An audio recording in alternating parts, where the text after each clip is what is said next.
Put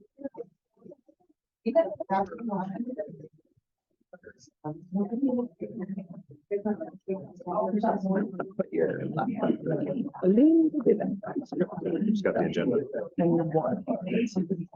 Sorry. I don't know how many viewers. Next day.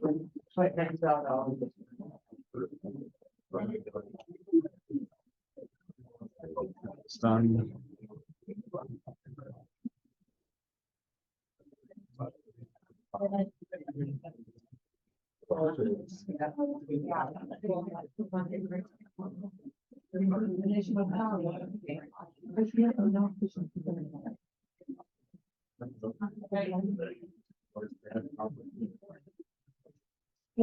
We're going to call the meeting to order. Good afternoon, everyone. We'll start with the Pledge of Allegiance today.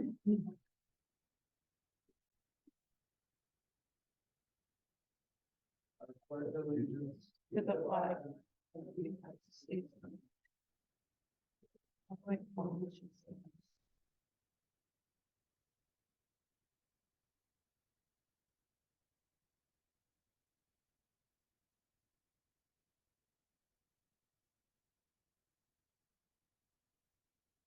Next, we have the adoption of the agenda. I move to adopt the agenda as presented. Seconded. Been moved and seconded.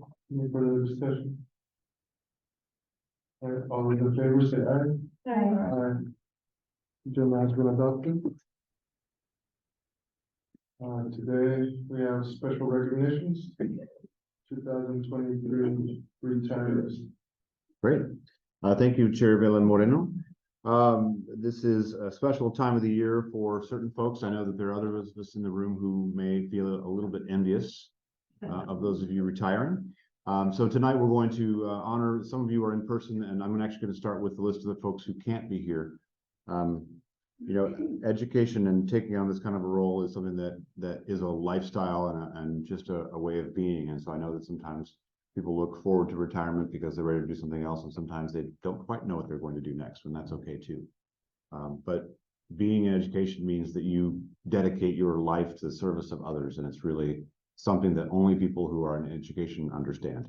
And so we really do appreciate the kind of work and the kind of sacrifice it takes, because each of you, in whatever role you're in, understands that you're part of that support of other people's children. Sometimes for many decades, sometimes for just under, but it's something really important and valuable to our entire society. So we really do honor the work that you've done. So we want to thank you from the bottom of our hearts, because you know, we see you and you see us, and we're still working. So we're feeling pretty good about what you're doing, and we look forward to the same thing. So I'm going to start off with the folks who aren't here tonight, and then we will bring up the rest of you, and we'll have you come all up here. We won't make you sing a song, but we will have someone say a few words about working with you. For the folks that couldn't be here tonight, we have Darcy Jackson. She was with us for 9 years. She's a nutrition, or was a nutrition services assistant. Craig Medley, custodian, was here 13 years with us. William Moffenbeer, also a nutrition services assistant with us for 11 years. Noel Ray, computer network specialist. He was here 22 years.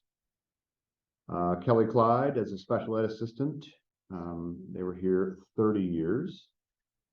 Lucia Estrada as an educational assistant, here for 10 years. Is Lucia here?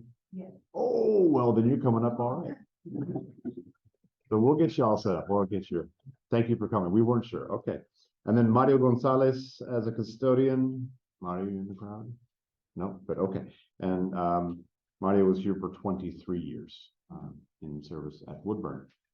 So we will go into, and I will announce the next ones. If we're going to have you, I think, come right up here, and then we're going to pass the microphone to each one of the folks who work with you at your building to tell a little story and hand out the honors. We'll take care of those. Might help with that. One time. All right. All right, so Althea Beam, 19 years of service as a teacher. Yeah,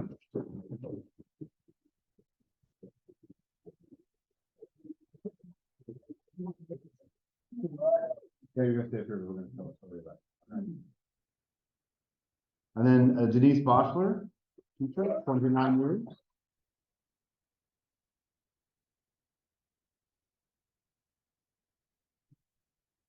All right, Maria Castillo, special ed assistant, 29 years.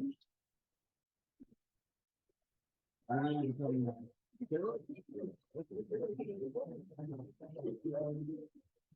right. Laura Constante Shah, educational assistant.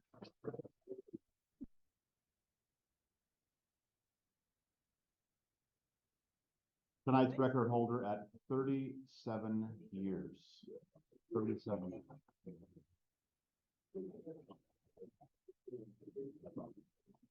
All right, Laura Geyer, special ed assistant, 21 years.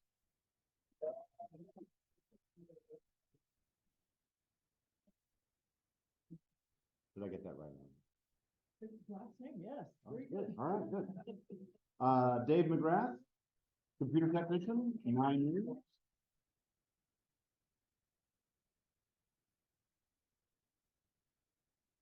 Heath Paxton, teacher, 29 years.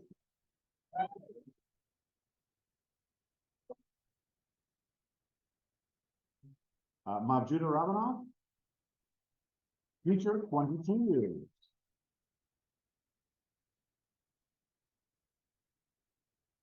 Lisa Rodriguez, teacher, 21 years.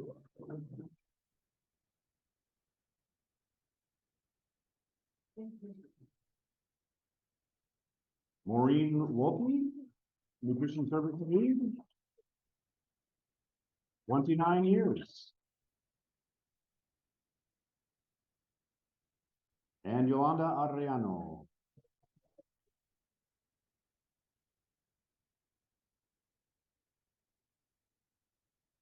Coming in second place with 35 years. 35 years. All right, I know we have some folks in the crowd, so we're gonna have them. Lucia. Oh, that's right, because I said you were here. Now you are here. Come on down, Lucia Sara.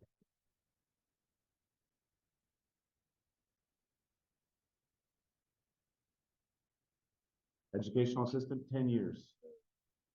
Yeah, now it's like 3 times tonight. All right, that's good. All right. So if you know you're on, is this on? No, this is It was already on, yeah. Kinda, but not really. Yeah. Hello. Yeah. All right, who's first? All right, look. You have to hold it really close. Well, I'm here to talk a little bit about Miss Bean, as several people in the audience just the amazing influence she has been to students, parents, teachers, staff, everybody around her. She really is just a bright sunbeam in everybody's lives. And I won't make her do anything embarrassing. However, I know Dr. Morlock said no singing, but she can dance, and she showed. So, Ms. Mead, thank you for everything you've done, and we're gonna miss you, but we look forward to you subbing for us next year. I have to say one thing about Ms. Bean, we nearly lost her 9 years ago on a STEM expedition in the woods of Oregon. She disappeared into the woods. She came out 5 hours later. I'm glad we found her. Congratulations. And everyone's watching in my car.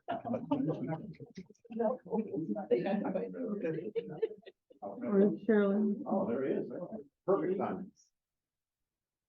Actually, get prepared a rolling or something. Okay, so how are we doing, Meteor, Yolanda, or both? Yes. Everybody. Both? Do us both together. All right. So for Diddy, Diddy has blessed Washington Elementary with 20 years of service. 30. So I was keeping. I don't that know, up. that's last time.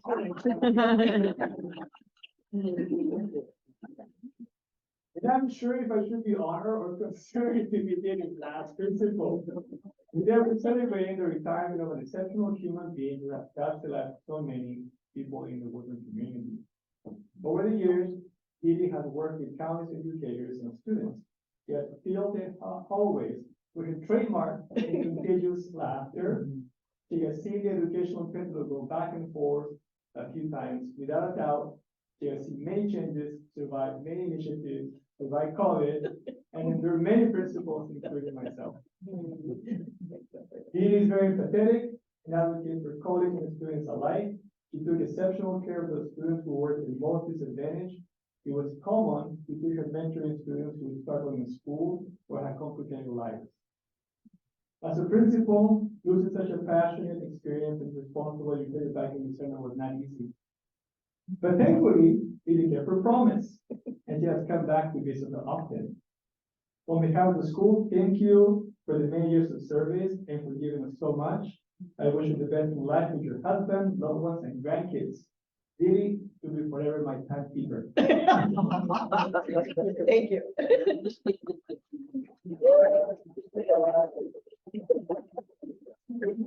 Yolanda, hope you get this one right. They keep saying 35, I'm gonna run the odds, it's 36. It goes into 35 in like 8 months and Oh, okay. change, so it's like. So I need to come back and work. We'll look at your September or. Okay. So September 16, 1987 was an important day for Woodburn because Rana Arellano got hired in Washington. It was the start of her legacy. Over the last 36 years, Yolanda has been without a doubt one of the most iconic educators in Washington. They always goes above and beyond with what is expected of her. And she has so much knowledge about everyone and everything, it's astonishing. Each morning, Yolanda, with a big smile, gives a welcoming face to families, students, and staff at Washington. In addition, not only does she take care of our students with disabilities, but also she's the leader of all of our social events. Dedication and student advocacy are always been her guiding principles. At Washington, she dedicated most of her years to working and helping our most vulnerable students. She has even helped the children who she worked with many years ago. Washington is very sad to lose our matriarch. We're unsure how we will fill the void that she will leave, but we're excited about the next chapter in her life, filled with time in Mexico and with husband Lupe. Thank you for all the years of service. We look forward to seeing your smiling face when you visit us and make sure that we're doing our jobs correctly.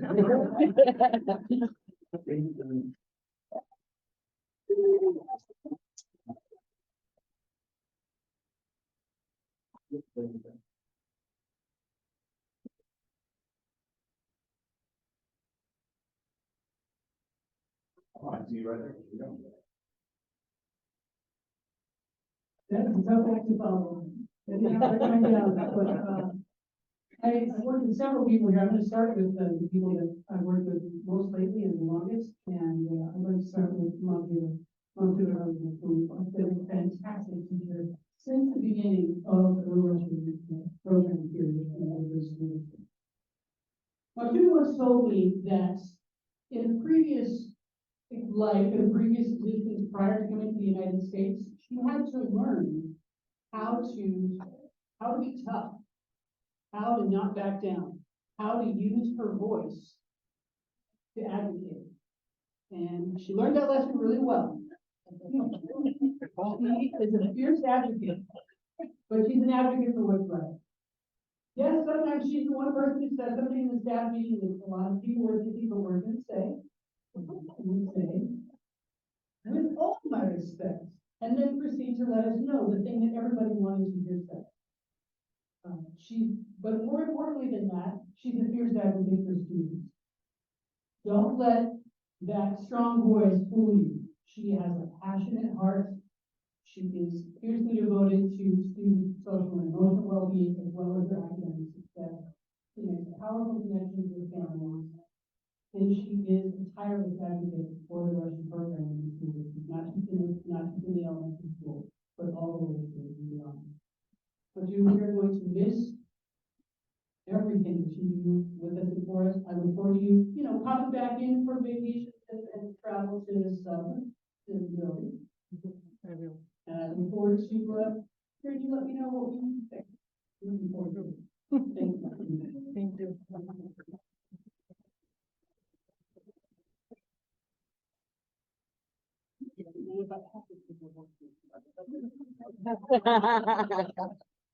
So, that's next move to Laura Geyer. Laura and I worked together in two buildings. First over at LU, where she was in a self-contained classroom, with safety.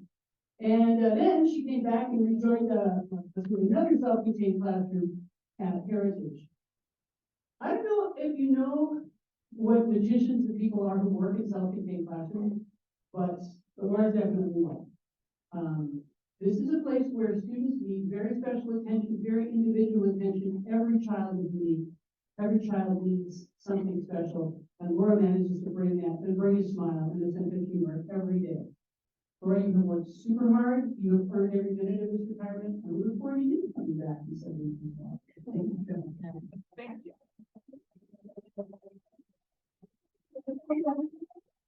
Okay, so these are people who currently working with me, but I'm old, and so they use for me. One of them that's probably retired today. Pete Paxton. Pete was both, he was PE teacher for many years, at CLU. There's another role that people may not know that he played though, and there was a time when we didn't have a counselor. We didn't have an assistant principal out of the show. And the closest that I had was something called behavior specialist, which is the person who had to act like the counselor without being a counselor.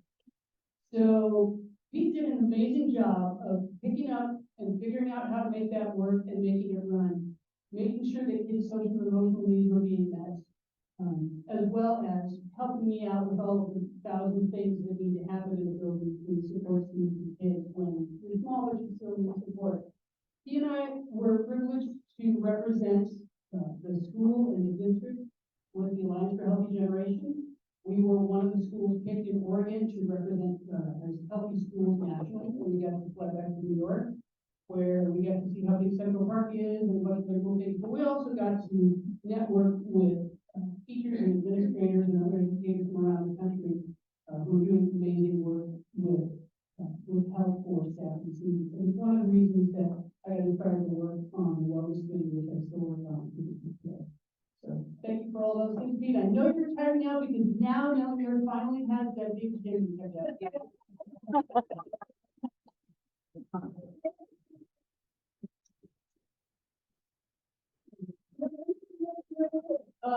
So who here is a champion football player? Laura Evans, okay. Does anyone else know that? Yes. She'd be great at coming in and saying, oh, she's the most overqualified individual since I can think of. She used to do so many things above me on the public media accounts. So I know you've heard this space, you will be missed. Thank you. Maria Castillo, your children used to be my children when and they didn't know what marshmallows were. It's like, what's your they didn't know they were food.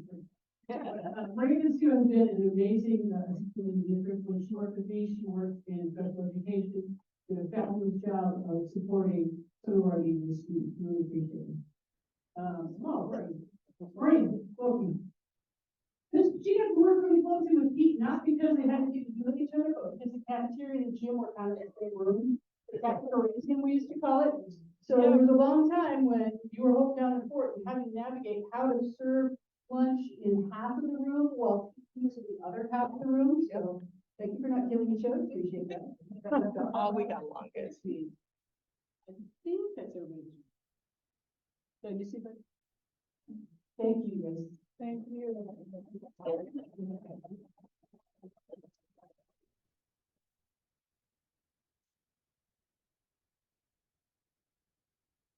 Hello, I'm Chelsea Allen, Nutrition Service Supervisor. I'm here for Miss Maureen. I told her I wasn't gonna cry till Friday, so I'm gonna keep this really short and really sweet. It makes me cry. I know, I'm sorry. Here we go. She's been here 29 years. She's like a month shy from being here 30 years. Wow.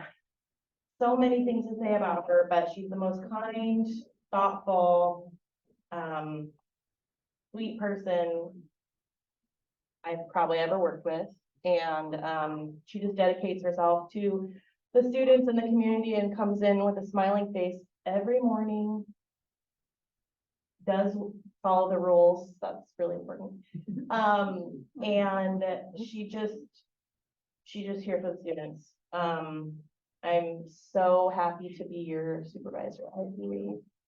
And she will be coming back to some too. Thank you.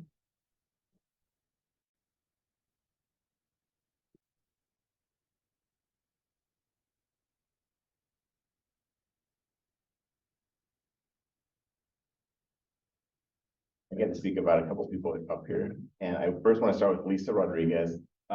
Lisa has been commuting all the way from Corbett out in the gorge for 21 years to serve the students of Woodburn. So Revealed that I'm insane.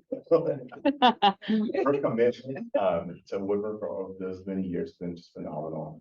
Lisa and I started together as a first year teacher, no, our first year, 21 years ago, went through the teacher mentorship and the orientation. And in those first years, I know I was anxious, worried, full of all sorts of emotions as a first year teacher. And Lisa was like a mentor, helped put things into perspective, always had joy and heart with everything she did. So thank you, Lisa, for all that you've done for I love working with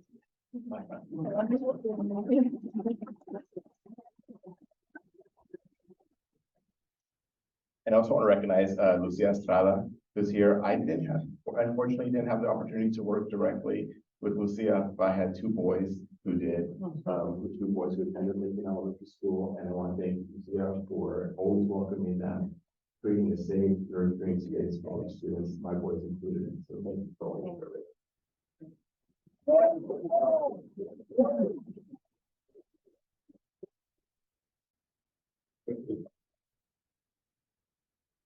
Like to recognize Dave. Dave has been in the district for 9 years, although I have only worked with him for the last 2 years. While I was at the Academy of International Studies, and when we kind of became a comprehensive school. And although I said I've only worked with him for 2 years, he worked like the 9 years worth in 1 year, just making sure everything was ready for staff. Like, you should have seen the work and commitment that he put into that building, organizing everything, making sure all staff had the technology needed to start the school year as a comprehensive school. So kudos to Dave, and thank you so much for all your work, bringing us back together.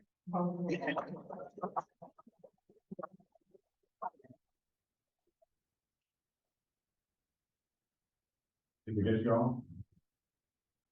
All right. So one more huge round of applause for our folks who are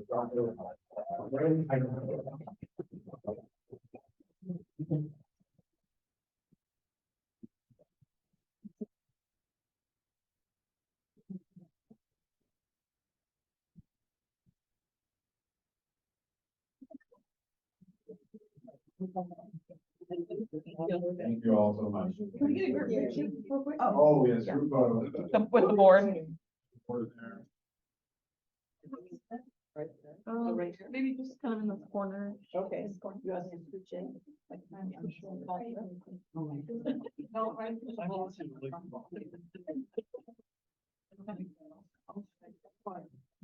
Oh, sorry. Yeah, you did. I don't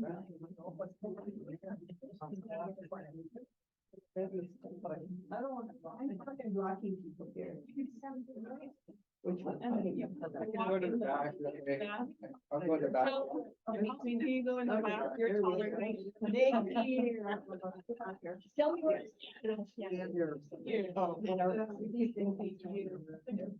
Maybe you can send for now. Yeah, with Laura, Heidi. There you go. Okay. Ready? Here, 1, 2, 3.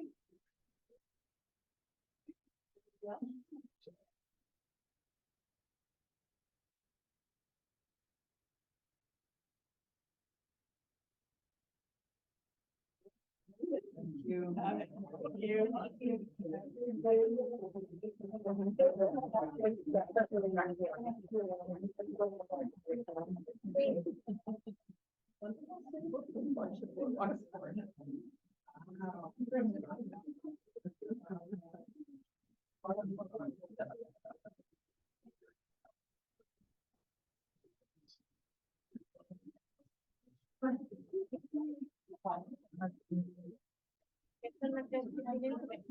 Oh, it's good.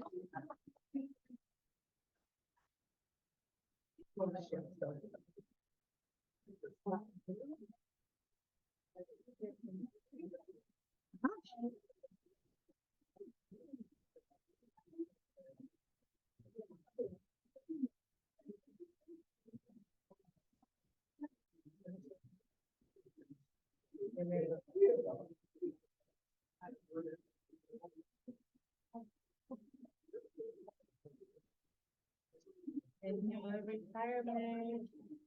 You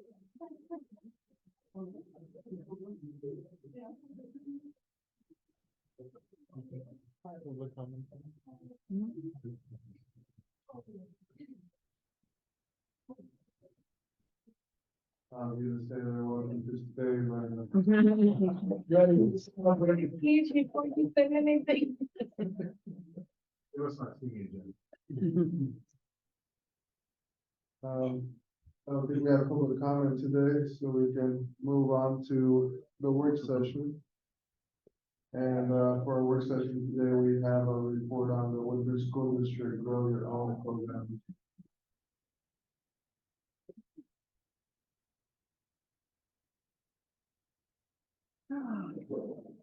Thank you so much. It's great to share good information and also have a good dialogue about some fantastic stuff that's happening in the district. Thank you. Oh,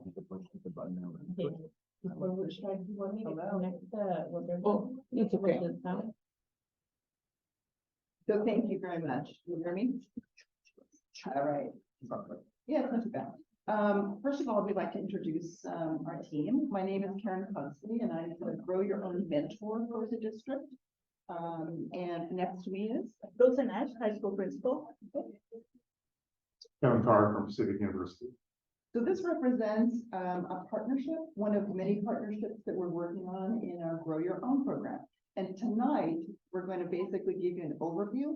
We want to make sure that we give you enough information that you can actually ask good questions. And that's the most important part of this, is to be able to clarify and have you be able to engage in a conversation about what's going on. So the first thing that we're going to talk about is the history of the Grow Your Own program. And Kevin is going to do that because he is probably the longest person in our district, in our area, that actually has been working on this project. Sure, thank you. So, yeah, they made me the historian. So Jenny, could you go, there's the next one after this. Great, well, thank you. So, Pacific University has been preparing teachers for over 100 years. So we've had some contact with Woodburn for, decades and decades. But the way the partnership has evolved to where it is now, started in about 2011. And I won't get too deeply into it, but I've been living here for 24 years, and I was commuting to Forest Grove, and I thought, well, wouldn't it be great if I could do a lot of my work here in Woodburn, where my kids go to school, and that Woodburn as a district would be a great place to develop teachers more intensively than we've been able to do before. So we began work with preparing science teachers here, starting in 2011. So it's through a National Science Foundation grant that we've had, and we've distributed a couple $1 million to over 80 people in science and math endorsements becoming teachers here in Woodburn. About 10 have remained here to teach.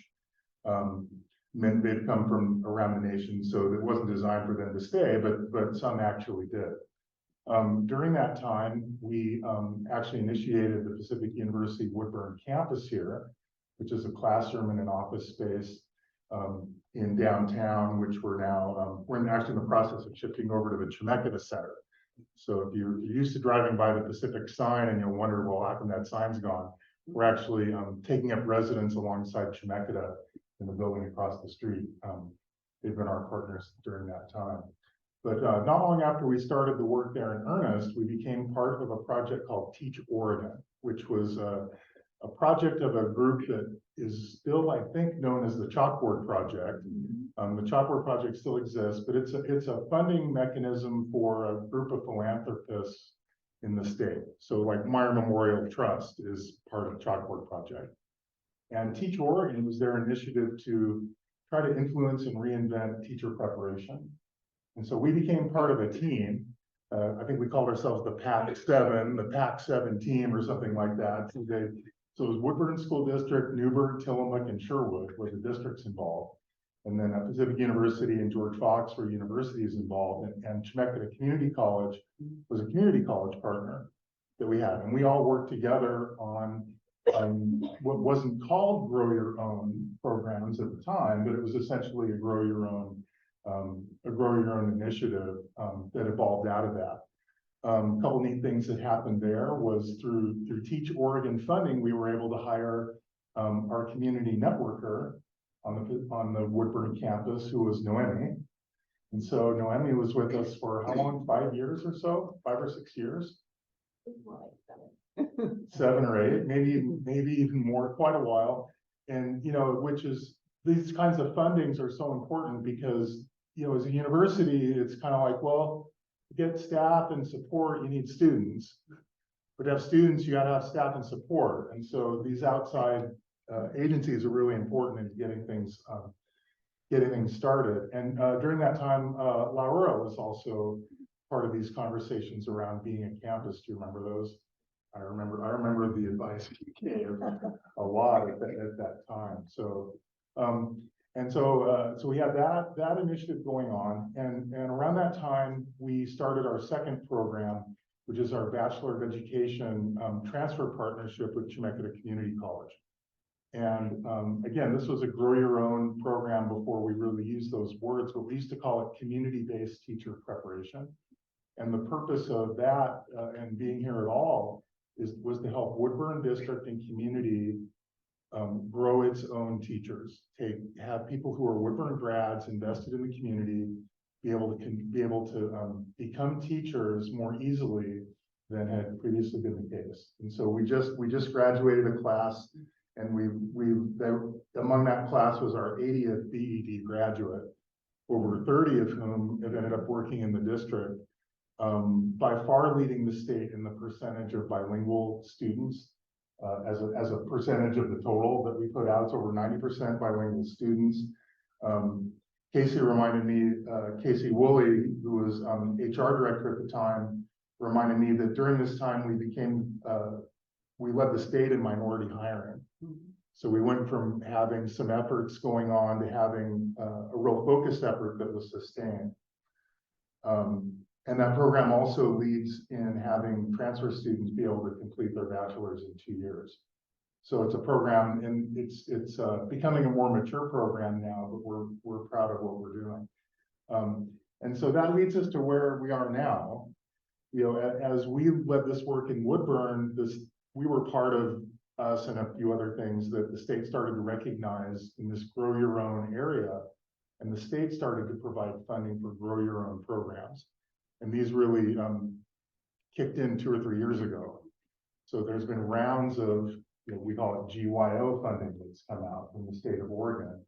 And Woodburn has been the recipient of a Grow Your Own grant and is now still receiving Grow Your Own money to continue to develop programs in this area. We'll mention the advantages of why do you want to grow your own teachers? I mean, they're kind of self-evident, but we will mention those in just a second. So that's just a little bit of the history. Thank you.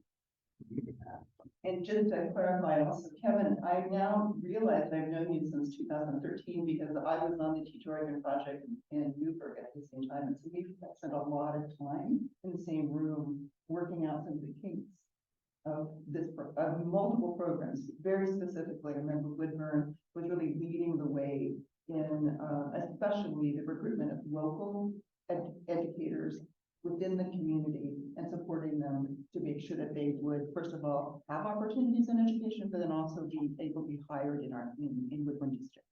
So it was always a marvelous opportunity to talk about that. So, whatever you call it, we didn't call it Grow Your Own back in 2013, but we do call it Grow Your Own now because it is connected to a national movement. If you don't know that, there are over 35 states that have Grow Your Own programs and funding for those programs, and Oregon is one of them. And so, why do we want to grow our own? It's really connected to some workforce shortages that are happening across the nation and also in Oregon. Really, the really focused area is really we want to support improved retention. We want to recruit locally. We want to retain. We want to make sure we're providing the support and the mentoring for our aspiring educators. So those are really important reasons of why. Okay. And, I think the most important part also is that the local pools of qualified future educators are really important because we know that when people come up in a community and when they are supported to become educators, our chance of retaining them is much higher. We know that they live here, they work here, their kids go here, and that's really a powerful way for us to support continuing quality education in this community. I think that the difference between now and in the past with Grow Your Own is that there's substantial financial and professional mentoring that goes on in academic support. So the money is very much more robust than it was in 2013. There are many, many programs that offer continuing financial resources. And that's actually very good for our program and every program in the state.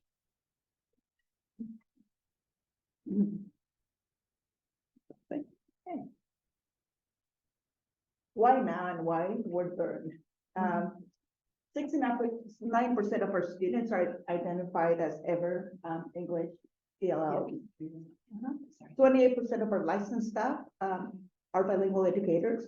And so if you notice there's a discrepancy between we're not reflective of our school population, our student population. And I'm not saying language only, I'm saying about staff that identifies with them, that actually understands their background, they can speak their language, and they can really relate and stay because they know our roots and they know what we stand for.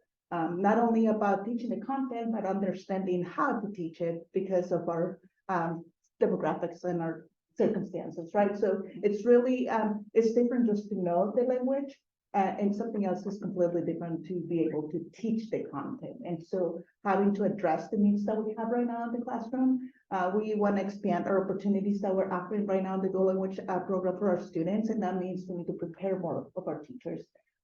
We have incoming newcomers that need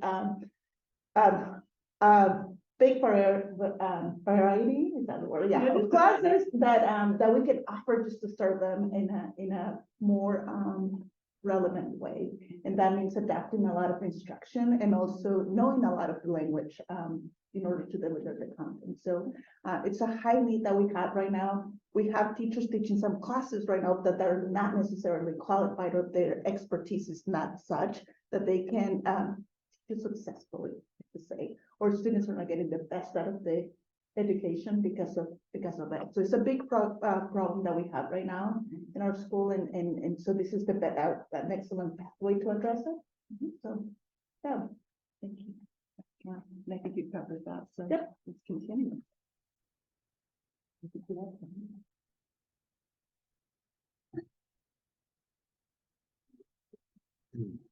So at the center of our program design is this question.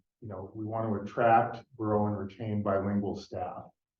That's our focus here at every level in the district, to reflect the identities and lived experiences of students in our schools. And so, the research just shows that student success on every level is enhanced by having teachers and adults who understand and reflect the experiences of students. And so that's the goal that we're shooting for. And so Karen's going to talk about how we've gone about digging into some of the needs that we have in a little more detail.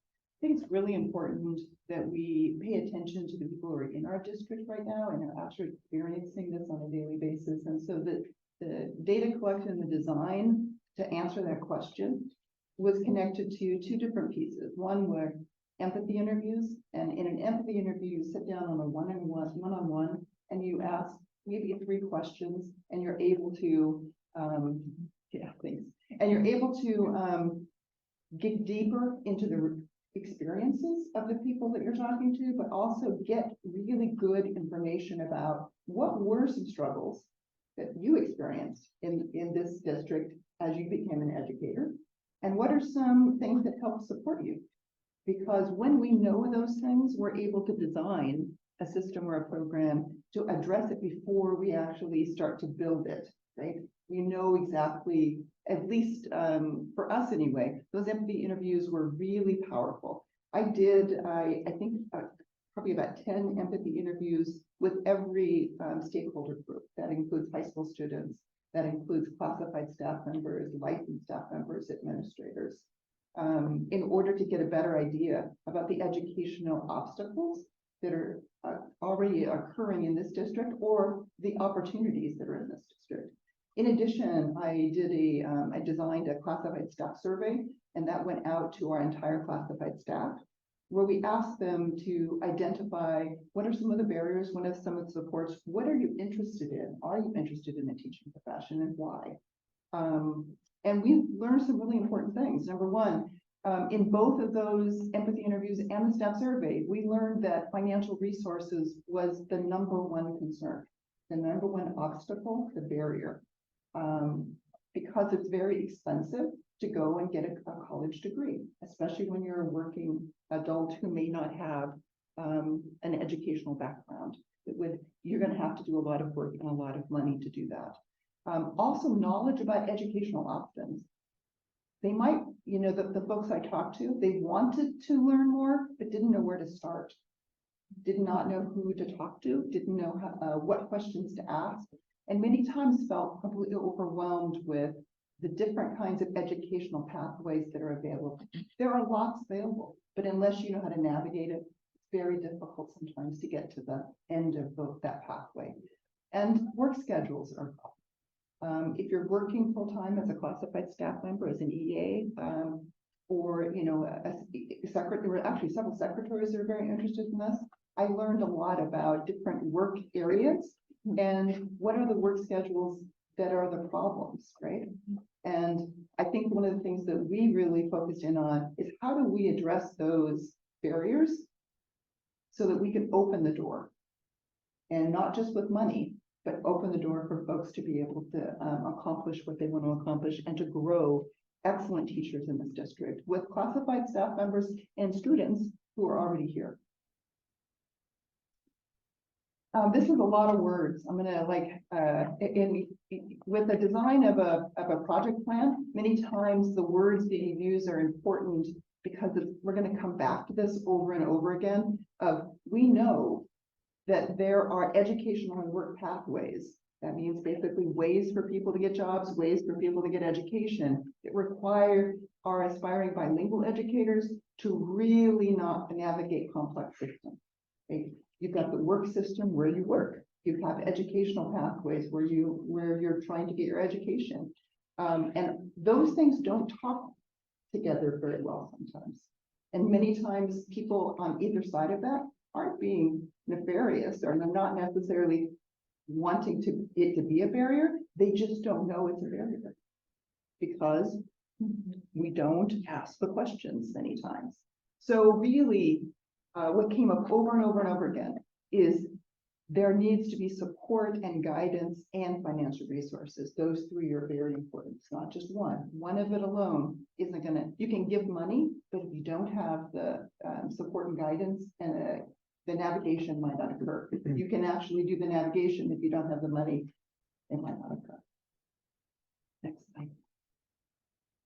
So the partnership strategies that we came up with in this plan connect to 3 different pieces. And Dulce, we're going to each talk about that. That's why there's 3 of us here, because we're really working really specifically on all 3 of these. But they'll say it's gonna start with just the first part. Yes, I'll cover the CT pathway. And it's basically, we have many students at our school that who already love being teaching assistants or really want to continue going to the educational pathway. Right now, we have about 16 confirmed and a few more are requesting information. And these are just completely like excited about it, like when does it start? Now, I have to be completely transparent. We're not starting like 4 classes right away. That we have 4 classes approved with dual credit, but we also know that teachers require a lot of work and a lot of training and a lot of professional development and the commitment to put something in place like this. And so, and because we also want to make sure that we have bilingual qualified teachers to put this program in place, we want to start slow. So next year, we're planning on having just 1 class where we can offer, it's a bilingual class, and we can offer students dual language credit. The goal is, once we have the full program up and running, students can get dual credit for those 4 classes and have a certificate where they can start working as paraprofessionals with their high school as soon as they're done in high school with that. And hopefully we have right now a counselor graduate coming back and working with us. So we're getting a lot of Woodburn High School students coming. We have an administrator right now here as part of our team. So getting them to come back, they're our talent. We're investing in them. And so how can we make sure that we also give them that credit and we put that faith in them that, you know, they're needed in our buildings. When do we plan to offer them? We're starting with 1 next year. Hopefully, depending how it goes and the staffing that we have, then we could add another 2 classes the following year, or it's all teacher interest, like how do we want to put it next year? So right now we have 1 teacher who's fully invested and she's bilingual. And so we're going to start with 1 right now. How do the 4 courses work together? I can answer that. So, Chemeketa has been such a great partner in this work, and Chemeketa, Cecilia Monto, who is the director of Chemeketa in this program, she basically put together an advisory board. I just had the opportunity to be part of that advisory board, and over the last several months, as a team, we put together a 4-class certificate, and we went all the way through the Chemeketa system, and it's been approved. And so at this point, those classes are not completely sequential. That means you don't have to start at 1 and go forward to 2 and 3 and 4. You can start anywhere you want to start.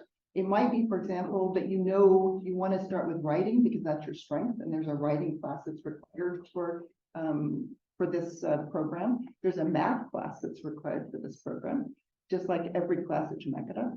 But then there's also 2 educational classes. One is an introduction and one is a foundational class. The introduction also includes a practicum, which I think is the most exciting part of this, which is our kids could actually start with that and then immediately get hands-on experience in our classrooms.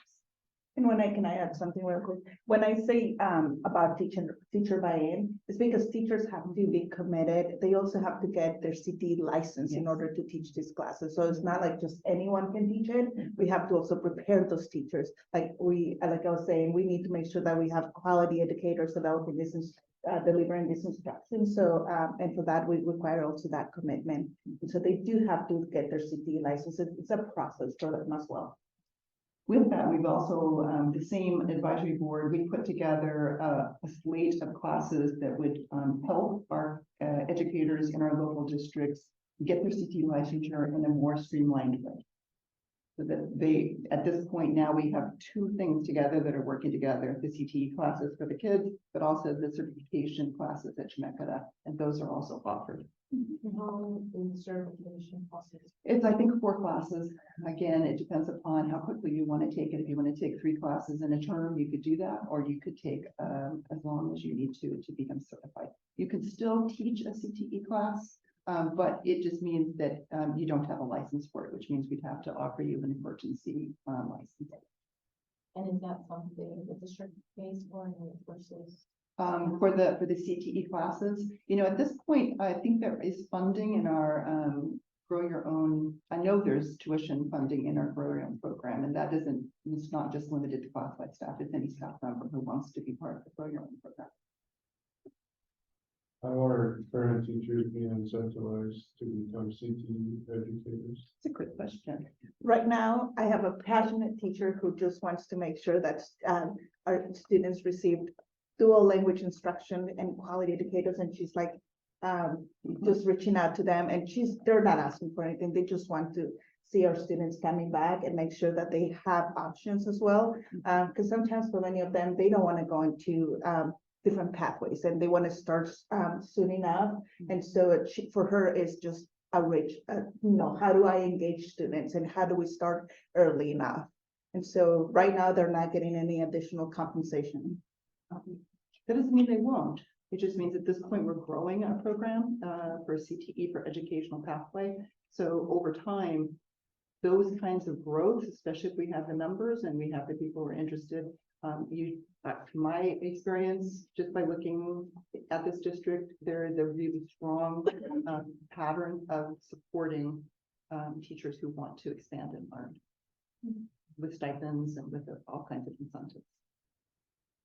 Okay. Can you go next? We're just going to go right into the next one again, because I think we just spent, there we go, you're on.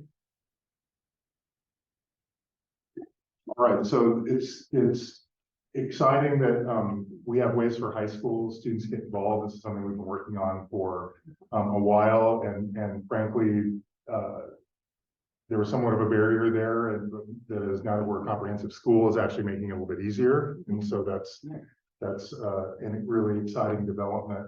But what then? You're in high school, you've taken some courses, those courses count toward a transfer degree that gets you toward your bachelor's degree. But now what am I going to do? And so partly spurred by the pandemic and by massive shortages in teachers, Oregon is in the process now of developing some ways to become a teacher that are really different, enough to call it like 2.0. We're probably on 5.0, but we'll just call it 2.0 for now. And so I want to, and this is something that you're going to be hearing more and more about, actually, even in the news, teacher apprenticeships, teacher apprentice programs, looking at becoming a teacher as an apprentice process. Has anyone been an apprentice before in anything? Anyone in the, I'm sure there would be if a big crowd was here, because apprentices are often how you become, we associate it with trades. My grandpa was an electrician and he was an apprentice. You come and you show up and you say, I want to be an electrician. And you start working with a master electrician and you work up through steps and eventually you become a journeyman. That's the process. And becoming a teacher is actually almost as much of a hands-on process as that. It's a little more complicated, but we've never considered really it as an apprentice-based process before. And so this is what Oregon is coming out with now and that we're going to be a part of. We've been picked to be a pilot project to be one of the first apprentice programs in the state. There's a few other partnerships that are developing too, but we will be one of those. We're in the process right now. So Jenny, can you, so just to kind of give you a picture of what this is. So in traditional teacher preparation versus apprentice model, and so we're just going to kind of click through some of these rows. So up until now, traditional teacher preparation has been driven by the university. You want to become a teacher, you go to the university, you call up the College of Ed. Joe did this at Pacific a long time ago. You get a course of study, and then sometime during that course of study, you get placed in a school district as a student teacher, doing practicum work or clinical work, okay? And that's part of your coursework, but you're still sort of owned by the university. In an apprenticeship model, your first step would be to go to the school district and go to HR and say, I want to become a teacher. And then they ask you, well, what experience do you have? Are you right out of high school? Well, you're at a level there to become an apprentice. And the university hires you as an apprentice, or maybe you're already an employee with the district, a paraprofessional, instructional assistant, staff, secretary, anyone. And you get hired within your district as an apprentice, and the university takes the supporting role in providing In apprenticeships, they call it related training. So it's related training. So it shifts from a university-driven model to more of a district-driven and controlled model. Okay, can we keep going? So in the old model, students are guests in the district and often commute in from elsewhere. You know, you don't often get hired where you were doing your student teaching. You might, but generally not. In an apprentice model, you're employed by the district and are often already community members. And maybe already even these high schoolers that are going to get turned on to teaching, by taking these classes. All right, so here's probably the biggest difference in my mind anyway, is that when I became a teacher in 1987, I paid tuition and other costs while I performed my clinical work as a volunteer. Didn't seem right to me. Why am I paying tuition to be here to take over someone's classroom? I was made to take over the person's hardest. I'll give you my easy class and take over my two hardest classes, and so I just did a lot of work. But I also paid tuition at the same time. It was a double whammy. On the other hand, an apprentice program by definition is paid. So if I go to an industry and I want to become an apprentice, I'm getting a job. So it becomes my job to become a journeyman in that. Now, your first step of an apprenticeship is the lowest pay and you gradually work your way up, but it's a paid situation with benefits, and it's supported not just by the employer, but by state and federal workforce development funds. And you get far more clinical work in an apprentice program. So these apprentice program that we're piloting involves 2,800 hours of clinical work if you start from zero. If you don't already have experience and you're new to this, you're going to get 2,800 hours of clinical work, but paid clinical work. So the 600 hours that we do now of student teaching is really far less than is really necessary to make a great teacher in year one. I think we would agree with that. It's very variable. We'd love a lot more, but you can't ask much more. You can't even ask that, frankly, as a volunteer. It excludes people. So go ahead. So now the one thing that's the same though is that all of these students, whether you're a student or an apprentice, the other one should say apprentice, you're meeting all the state and national standards for teacher licensure. So this isn't some kind of shortcut or some kind of, sometimes they call it alternative pathway to become a teacher, without really getting trained. This will meet all the state and national standards, and I believe it will exceed them. It will exceed them in my mind. I think I got one more row on here. It's behind the little doohickey there, but this is the other big part of it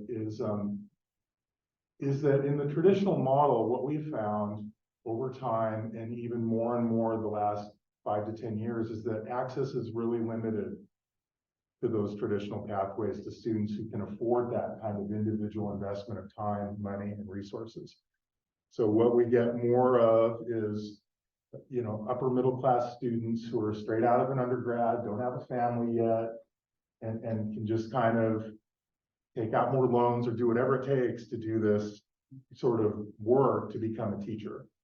Where an apprentice model has the potential to, and I believe will, broaden that access to include a lot more people, and a lot more people within our community, and particularly people with a lot of life experience and a lot of embeddedness already in the school district who currently, are unable to make that shift to do what's necessary to become a teacher.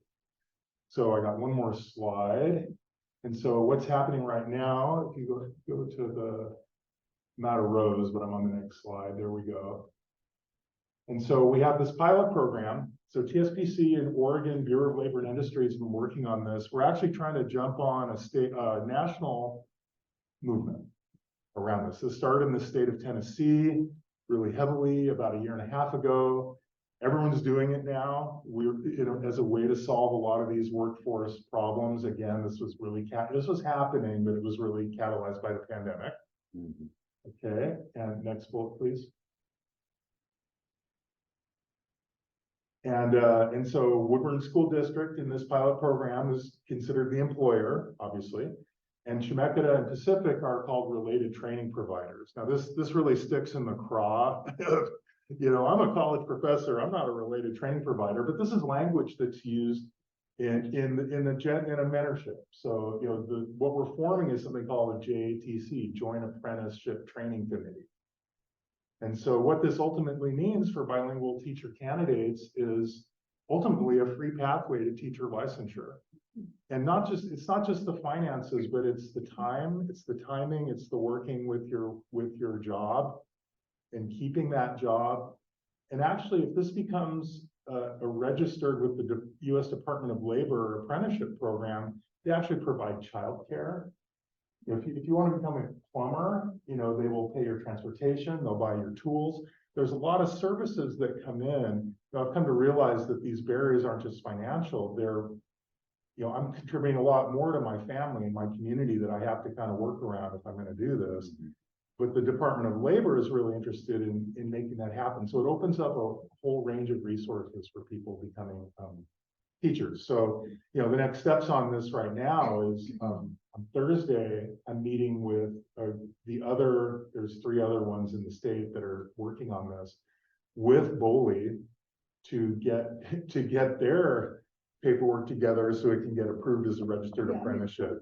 You'll be at that, yeah. You'll be at that meeting as well. So it's quite a process, but we're proud to be leading in this because I think this has the capability of kind of revolutionizing some things around becoming a teacher, I think. And I've been doing this for 25 years, so I've been hoping for something like this kind of that whole time. Thank you. Thank you. All right, we want to really just finish this up so we can have time for some questions, but really I think the foundational piece that we heard from folks in the field, but also experience in other states that have done this effectively, is that whatever you build, you have to build the capacity for people to mentor, support, and help navigate the system of apprenticeship. There needs to be folks in our district who support the candidates, the aspiring candidates, whether high school kids, their classified staff members who want to be licensed staff members, and also licensed staff members who want to become administrators. That is a grow your own continuum that will basically cover what we need in this district now and in the future. And the mentoring component of it is really the hands-on touch. Part of this plan is we're not hiring, but we're recruiting bilingual connectors that will be receiving stipends in our budget to be able to get additional financial resource for the commitment of working with small groups of apprentices and helping them through the process of application, through the process of signing up for their Chemeketa classes, through the process of making sure that if we know that there's a problem with childcare, that we can assist with that. We can try to figure out ways to do that so that this system isn't a barrier, because this system shouldn't have a barrier. We, as a district, these are our people. These are the people we want to become teachers. And so therefore we want to make sure that we provide them the support moving forward. We heard that loud and clear with the interviews and also with the survey results, is they need additional support to make this work. And the last thing that we're going to talk about, I'm going to go through this. This is actually, I think, a repetition. So Jenny, if you can just go forward. So funding is always a question. Anytime you're starting something new in education or any field, you're going to have grants that really do cover things that would normally be covered in an operation budget of an organization.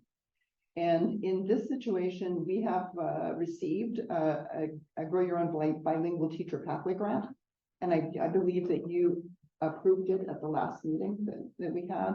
It's $250,000. The activity and budget narrative, I submitted it a week ago.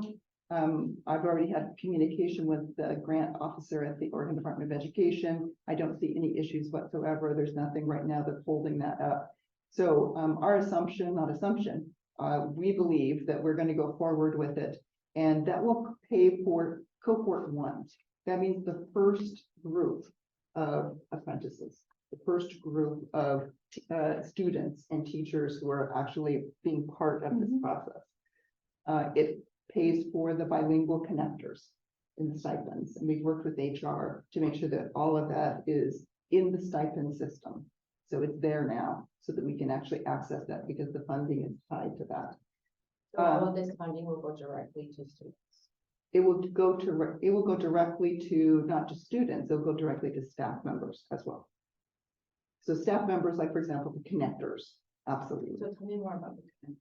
Connectors would be teachers in the district who have either, I mean, ideally come from Woodburn, gone through a teacher preparation program, now teach in Woodburn, and have a desire to give back to our community by assisting other people in that journey. So I guess my question is, how much of this is going directly to students or staff who want to pursue? You know, I'm looking at in terms of the budget, there's Wouldn't that be included in Yeah. what you submitted? yeah, absolutely. And Yeah. so what is that? Let me see about the budget narrative. I believe that, at this, you know what, if you can talk about a little bit of your journey on becoming an educator as I do this. Well, sure, I Yeah, can share. yeah. Yeah, I love to.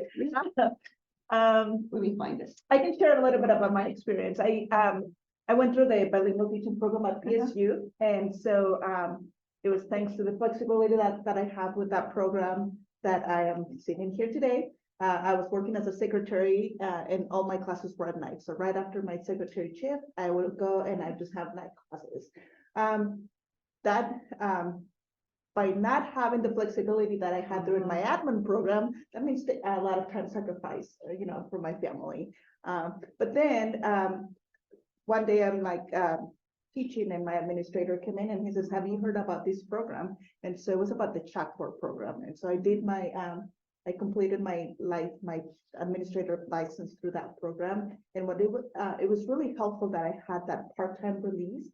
And so I was able to continue teaching, and then part-time I was a part-time administrator, which was amazing because I got to see both worlds, and I got to listen to students complain, teachers having interesting conversations about certain areas, and then listening to the administrative side as well. So it was, you know, it was interesting. But the difference that it makes in students' lives is to have this flexibility as far as like, I see you, here's something that you can benefit from. And then I also know that you're being successful here, and here's another pathway where you continue, you know, getting ahead and building a better future. So I'm completely in support of these programs just because of the difference that it has made in my life. Like I'm sitting here because of it. Otherwise I wouldn't have been able to do it. All right. Absolutely. Thank you for that. I was like, I have to put my budget. The presentation For the record. And so I will say that out of 250,000, more than half is going to direct scholarships, paying students, professional learning. So basically 108,000 is going toward FTE, which is staffing, and the rest of that money, so more than half, is going to direct services, which is something that the state of Oregon makes sure that we follow that pattern. We make sure that we don't overuse money. We need to make sure that it goes out into the field. So it's usually at more than 50%, and we are actually quite a bit more than 50%. For FTE, how many individuals? That would be 3 individuals. So these would be teachers on campus, So there would, at this point, this would be, we need somebody to manage it. So there'll be basically a manager, a coordinator, and then there will be stipended positions for teachers for 3 faculty. And then the rest of it is, I'll tell you right now how much it is. Professional development is $42,000. Professional bilingual educator tuition is $70,000 for year 1, which is a substantial investment. Pathway planning and implementation, supplies and materials, $1,000, and recruitment materials, $7,500. So basically, we put that together with the finance director at the district level to make sure that, first of all, we were doing the correct funding sources and using the money in the most effective way. And so the manager and coordinator are two, for those two different positions? No, that's one position. Is that your position? It is my position. Part of my position. So we're currently funding your position or something else, correct? Joe? That's correct. So are those fundings going away? Some of them are, yeah, some of them are ESSER funding. And I'd be happy to show you the direct notes. At this point, this is what I just told. So is the assumption that once ESSER are no longer available, then this funding will cover? Yes, absolutely. Yeah, this is the beginning. That's why only part is being used. And then Mhm. as Kevin was speaking about before, with the additional things working in through BOLI and through the National Apprenticeship Programs, that's where the other funding continues to come in. So there's another application that's been in and we continue to work through. I mean, at this point. We're always looking for funding sources. Right. So Right, at this funding. point, we've got 250,000. We're hoping that we would have a substantial amount, at least enough to be able to do additional resources through work, but we don't know how much it's going to be. Right, and so the other piece of this is that these apprentice program pilots have proposed funding Mhm. that are clogged in our slowly functioning legislature at the moment. The figure I've heard is $6 million over the next biennium for these pilot projects. And so when I look at all this, the 250,000 is sort of kind of the bare seed money It is. to get us through. It's really interesting how it works. With BOLI can tap a lot of federal money once they have an actual functioning apprenticeship on the ground in Oregon. It's kind of another one of those catches, well, we'll give you the money once you have an apprenticeship, but it'd be a lot easier to get an apprenticeship if we were already tied into that, I think, in a way. But anyway, so that bill's currently under review. We'll know by the end of the summer exactly how much funding we will be receiving for the next 3 years for the pilot program. We can't state a number at the moment, but I think it'll be pretty substantial. Our goal is 6 apprentices per year. And So- our goal in the long term is, this is seed money, which means that our goal is to fund this now and in the future for the applicants and for the aspiring educators, right? And to do that, it takes people to look for money, write the grants, and also manage the grants. When we actually get that established over time, again, cohort 1 is the first step into that work. It's a tremendous amount of work going forward. This is inventing something that hasn't been designed before. And so there will be lots of coordination, but honestly, I see the work that, I can just speak about myself right now. The work that I've experienced in the last 6 months is that mentoring is a powerful process of supporting aspirations in the humans in this district. And whether it's mentoring a high school kid or mentoring a classified staff member, which, by the way, at this point, I'm doing both of those things, as well as aspiring administrators. That's the work that will actually continue after we establish a system for that to be realized. Does that make sense? The mentoring is getting them ready and then supporting them as they navigate some really hard things. And so the work that I do, and the work that the connectors will do, the work that Pacific University professors will do, the work that the teachers at the high school will do, is all part of the support that goes together to make sure that we're doing the very best job to prepare future teachers in this district. And I really believe that, because we have to believe that you can do that in order to be successful doing that.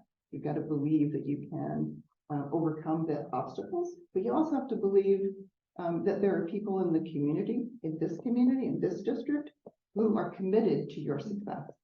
And that doesn't happen unless you plan for that and you support that, because this is a big system.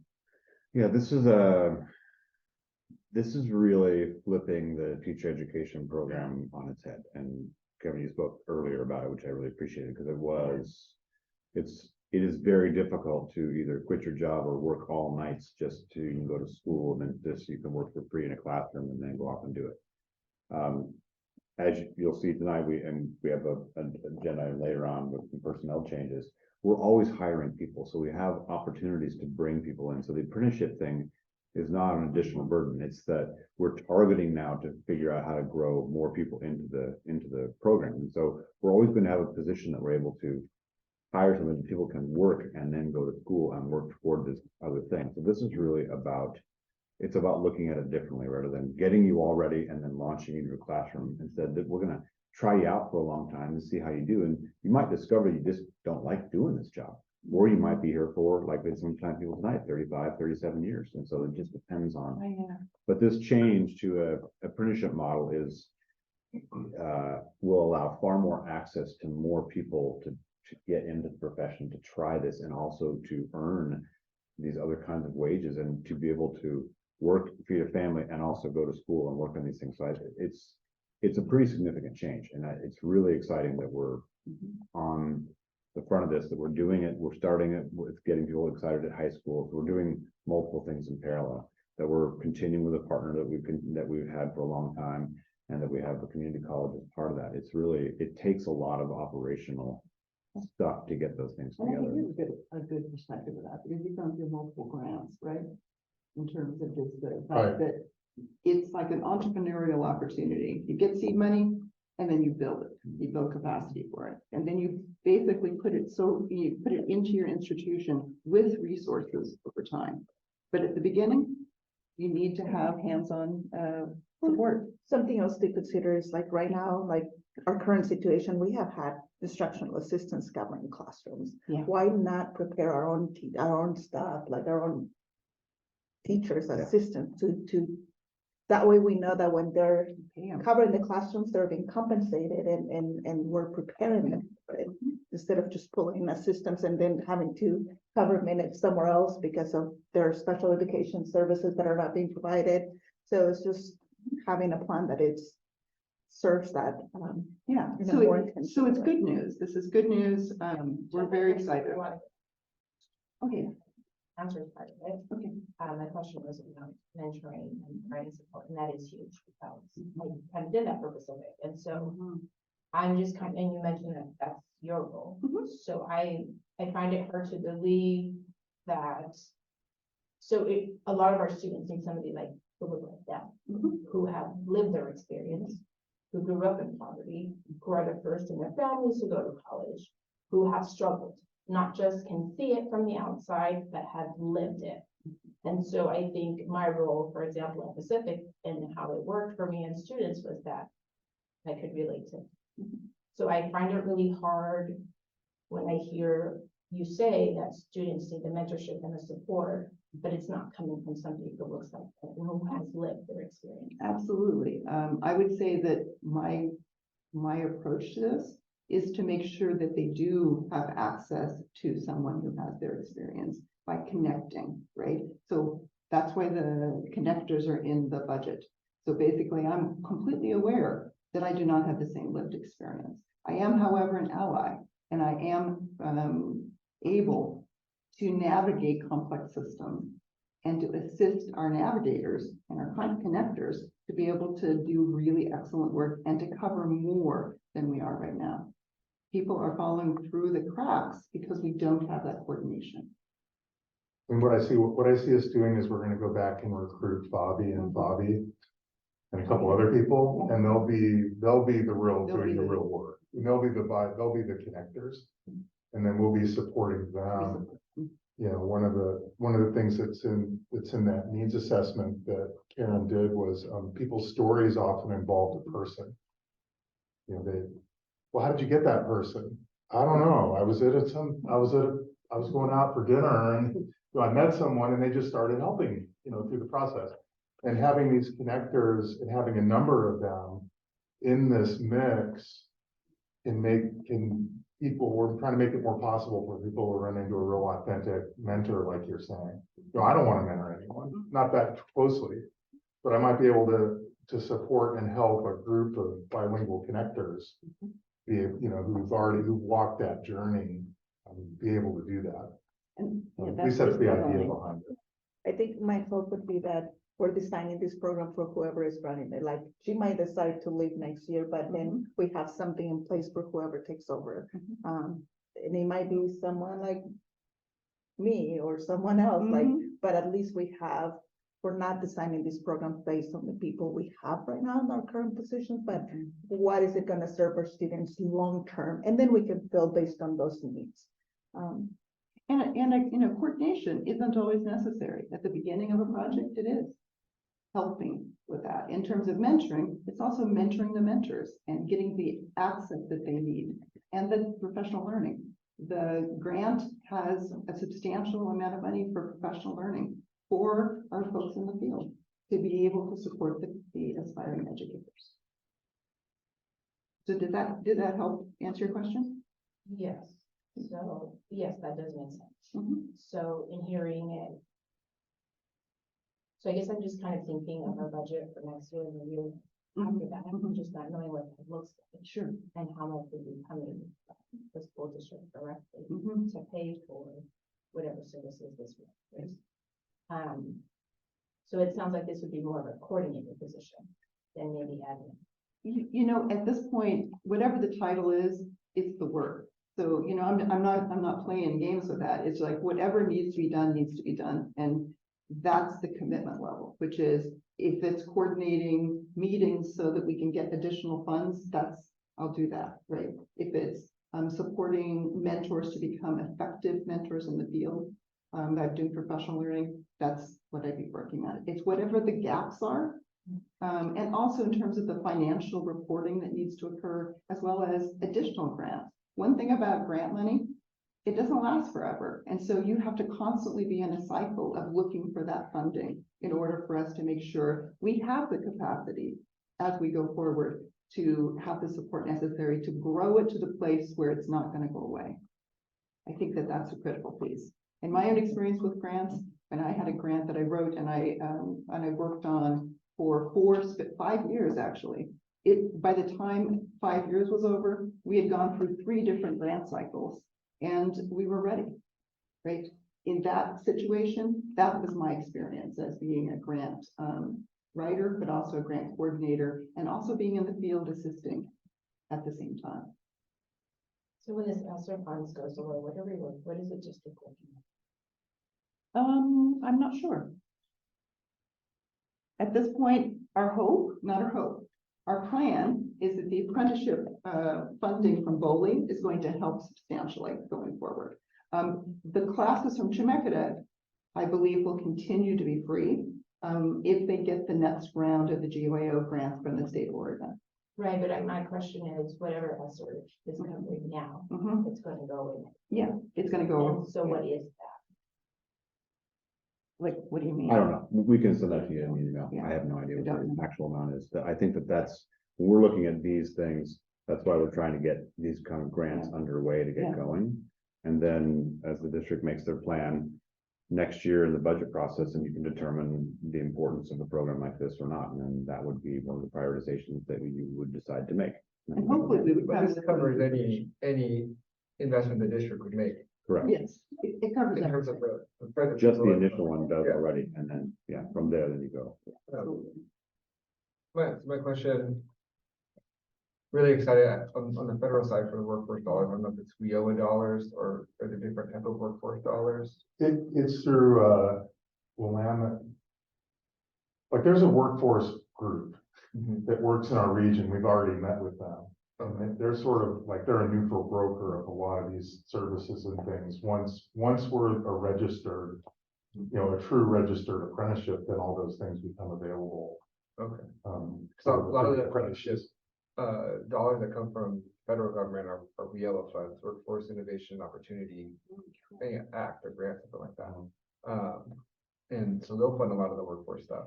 And so my question is, when funding the position, so let's say we have a student, right? Student X is going to Pacific.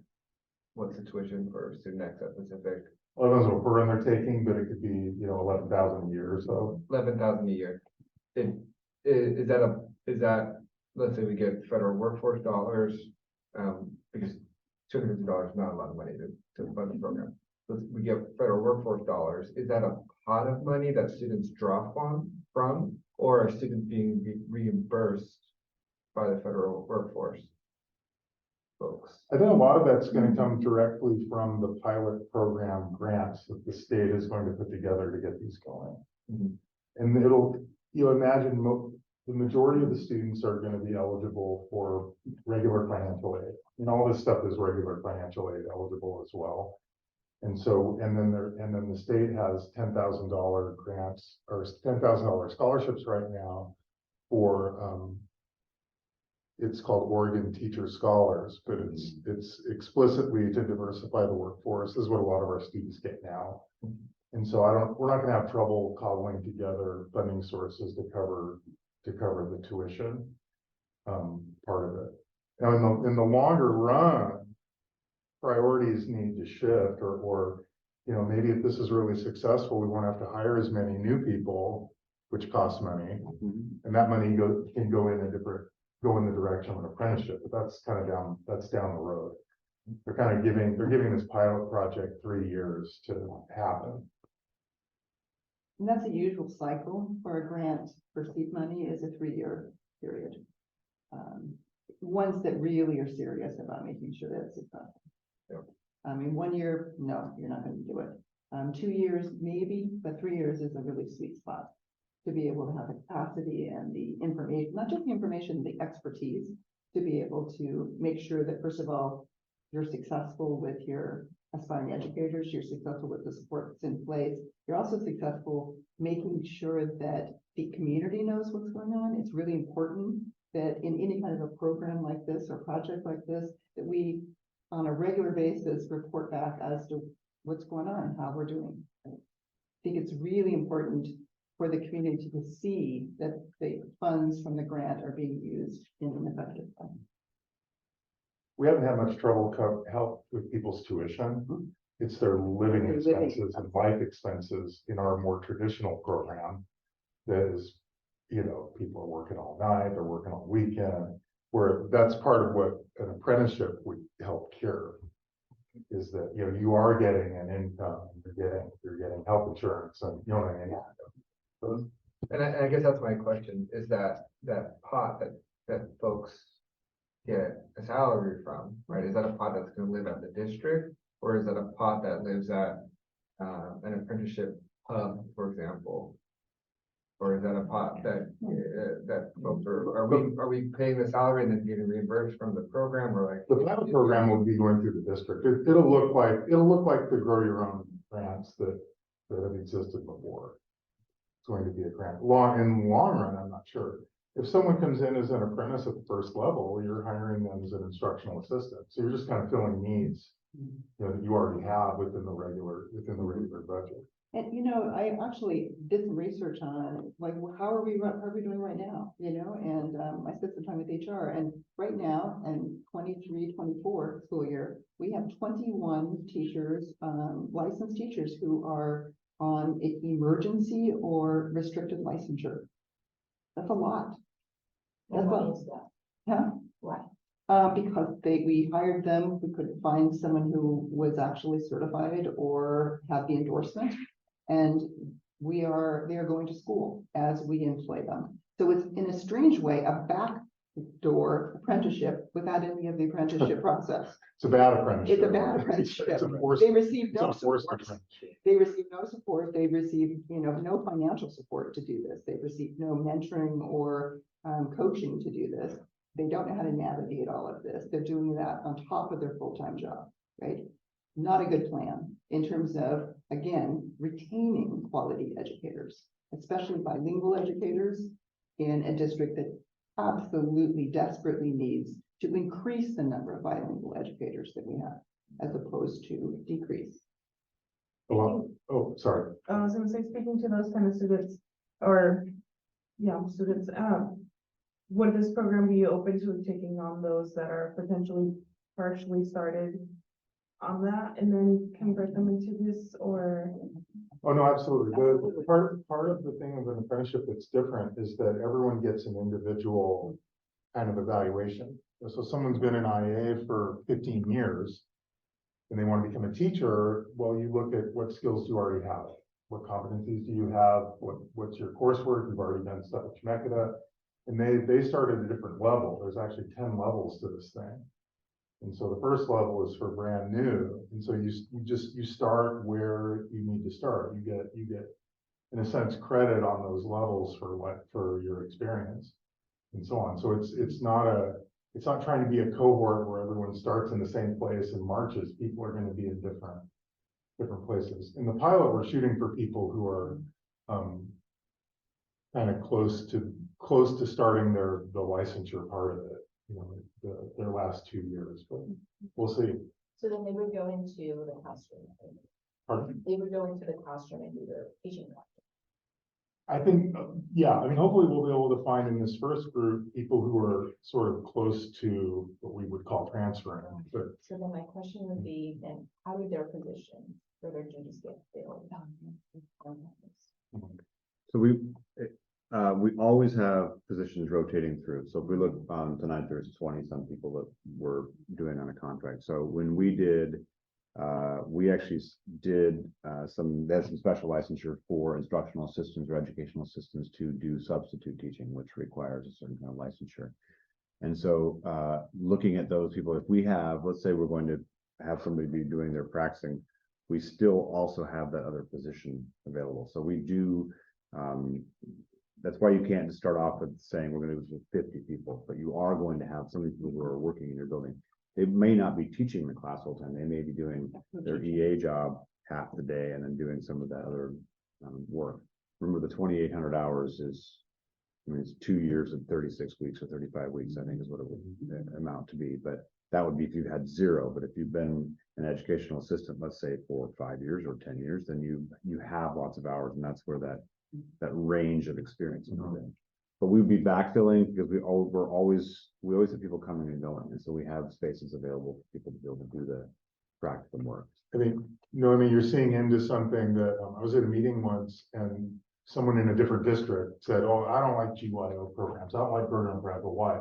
Because you keep turning my instructional assistants into teachers. Now I got to find instructional assistants." I thought, well, that's not really, that's kind of short. It's a short view, you know. I mean, if maybe you'll spend less time hiring teachers if you can turn your instructional assistants. And that's why we're doing teachers. this other side of it, where the CTE part of it comes Right. in to produce the opportunity to have more instructional assistants who We're are going to become an instructional locally assistant grown. So, first. right. High school kids can actually be in high school and be an EA for part of their day. Mhm. If they do the certification process, which is wonderful. When I was a senior, I worked half days because 1, I needed the money, and 2, I didn't have a schedule, because I'd done my classwork. So there are all kinds of options. And again, in GYO work, we call that on ramps. There are different places to enter into the pathway. It's not just straight. I mean, somebody with this experience comes in this direction. Somebody else who has a very different life experience comes in over here. And it means that we have to be very responsive. We have to know the people who are in our cadre, in our cohort, and we need to make sure that we're constantly checking, not just checking in, but really advising the next steps for that and where you can enter. Sometimes people might be interested, but they're not ready yet. And so we still continue to counsel and to mentor those folks as well, because it's time. Was going with the emergency teacher's license, was that something just implemented temporarily because of COVID? We've always had in my career, 32 Yeah. years. And then is there at least then an intention to try to move the amount of numbers that we have to reduce that? Obviously, It's the apprentice program. That's I mean, it part could of the push. It could be. We could actually, we've got folks already in the pipeline, and in an on-ramp that's not gonna go anywhere unless we give them some maybe different supports. The restricted and emergency licenses have always been used a lot in rural districts. It's just really small. And then it's always been used here for bilingual teachers. Because it's just the applicant pool just is not always there, especially in secondary. Secondary is a huge problem. And not huge, it's a problem at this point, because you can have a teacher's license, but you might not speak Spanish and being able to be in a bilingual classroom. Or you can have your endorsement in the correct subject field. But yeah, again, with the language or vice versa, you've got the language, but you don't have the endorsement. And so what happens is, and in fact, there are a couple of folks in the field right now who are just in the classroom, but are not bilingual or don't have the right endorsement. And that's why we have emergency license. And since the pandemic, it's every district now Yeah. is into this. And we've actually seen our enrollment in our traditional teacher preparation go down a lot because people are just getting hired. Yeah. Because that's to them, I mean, in their mind, I mean, that's a really hard thing to do, to just go get hired and then join a program. But versus having to quit their job and not get paid and do the traditional thing. You know, so again, an apprentice program is trying to kind of claw back on all those emergency and restricted licenses and create a real path, you know, that's supportive. Yes. What collaboration is there with HR and making sure that these students are supported even when they make it through the program with first-year teachers and second-year teachers? What is their role? HR was the first department that I sat down and talked to about that exact issue, as well as the financial implications, right? Like, how are we going to build this so that we will have continual mentorship for folks that need that continual mentorship? We have mentors in our district for novice teachers, right? So that's in place. But I think that this particular program with the apprenticeship, I think we need to up that game a little bit because of the culture of the language, but also the experience of doing it in a very non-traditional way, right? I think we need to be really thoughtful about how to support through HR. My conversations with HR so far have been very productive and very collaborative. They even asking questions that they don't know the answers yet, but they're looking into how could we do that? Very problem solving. So what did that look like in the past? So I know prior to COVID, there was a cadet program or something program like that. I mean, did we learn from that, and what are we doing different or the same? Going back to those days, I wish Casey was still here. Yeah. He sits in the back. Okay, so she's asking about, remember when we were trying to get various teacher cadet programs going, and it got hung up on kind of mundane things like, well, we have 4 separate schools, and so who's going to teach it, and what's the schedule, and how, you know what I mean? And it would start, but then it would kind of stop, and so that's what kind of tended to happen to those efforts, in my recollection.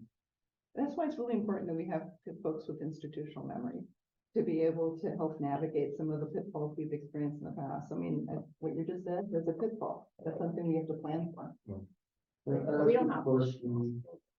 As the question is, that's like a real concern. Teaching is a very tough profession, and people need to have the right, the correct amount of support throughout. And we've seen there's been cases where people have gone through the traditional route and gone through all those hurdles and make it to become teachers, and they're from the community, they're committed, but they just face burnout. They don't have the support that's required to make it through those initial years. And so that's an area where I think there's improvement to be made.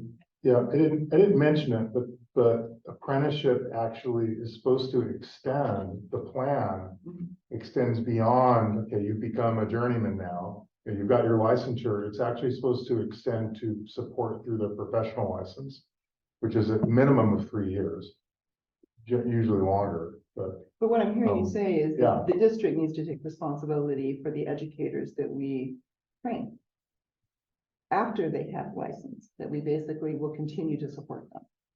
Correct. Yeah, because I would agree, as a person who's been in the profession for 32 years, it is an extremely challenging profession. It's a wonderful profession, you know, once you find that this spot where you can actually renew yourself on a regular basis and keep learning and keep growing. And for me, the secret was always being around kids or always being around buildings, because that's where you get your joy, right?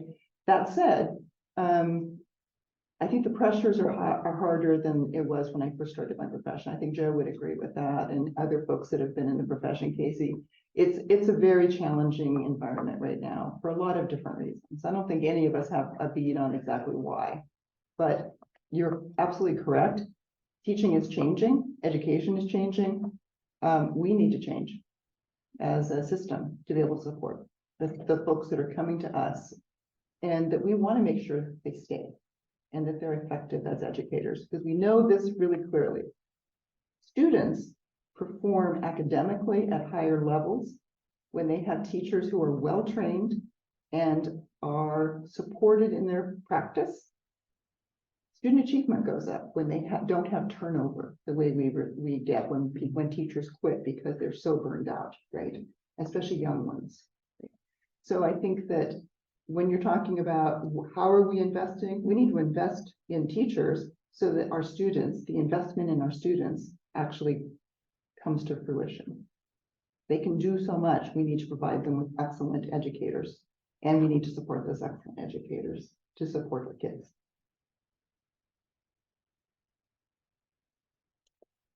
So I agree with all that you said in supporting our students and even staff who want to pursue teaching.